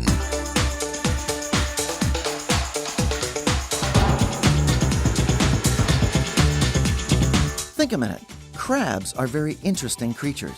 If you put several of them in a bucket, the moment one of them starts crawling out, the other crabs will pull him back down. So not one of the crabs ever succeeds in getting out. They just keep stopping each other from climbing higher than the rest of them. We humans are perhaps more like crabs than we think. We see a good thing the minute someone else sees it first. Or we try to get even with our enemies and ahead of our friends. But we've got to realize that when we're green with envy, we're also ripe for problems. Whether we admit it or not, most of us want other people to be just a little less successful than we are. Friends are always happy about your success, as long as you're not more successful than they are. But one of the first secrets to success is not to compare your life with others. It's strange. Many of us seem to know how to live everybody else's lives, but our own, even though what happens in someone else's life has nothing to do with ours. Criticizing someone else's garden won't keep the weeds out of your own. Successful people look at life through a telescope and see how great it can be. But small, jealous people look at life through a microscope and only see the faults and mistakes of others. Being envious and jealous of others is just a slow method of suicide that'll kill both your health and happiness. You have a special ability and personality that no one else has, so use yours the best way possible. Stop comparing yourself with others. Birds don't swim, pigs don't climb trees, and crabs don't fly. Enjoy your own natural abilities and develop your own style. Make the most of your assets, and you'll make the most of your life. But only your maker has the key to unlock your potential inside. So why not ask him to take charge of your life every day?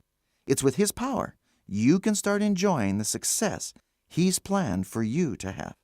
Just think a minute.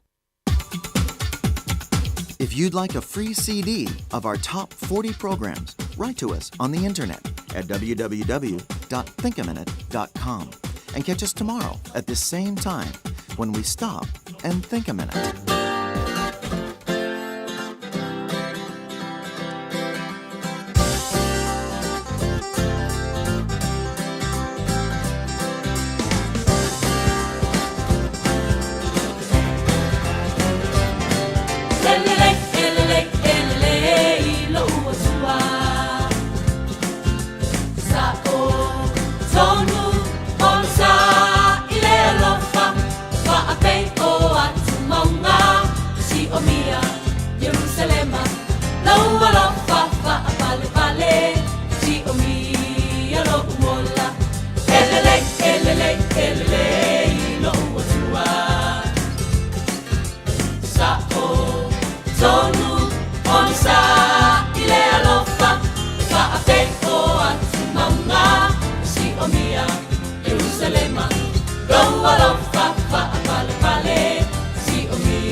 Elele Yehova whaavavaulo na alofa mai le Peace Chapel Jola wan tuaile pola kalamina le think a minute ile ni fo ivaenga o le wauli o le aso for reile day aso luse fulo o le rima sina o September ili tulunga ina le pola kalame fo i le fana o Silver Charlie langolango ina malo si le fale keke o le Venus Delights mo i keke o aso fana u fa i ponga ma so se fa moi le a fa le tanto se ili tomichi le wi umala vato ingoa maile aso ngafua ana nafi male so ia se ia lo wantu la le ka vidi anga ia alo wantu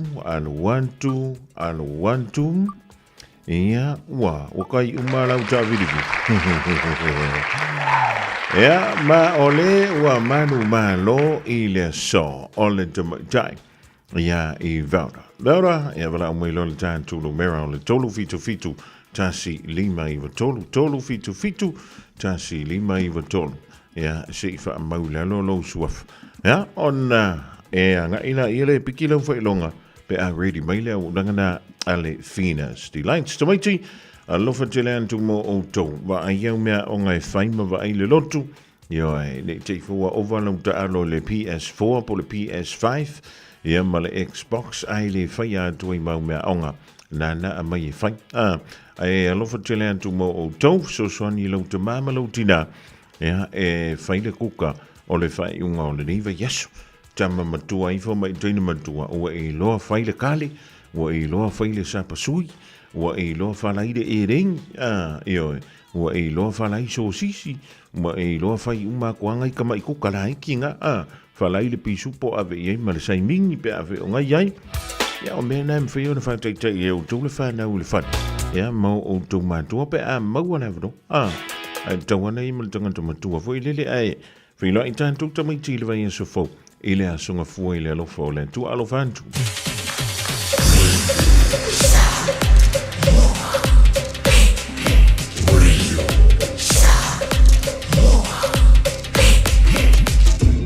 Limoi tu amo.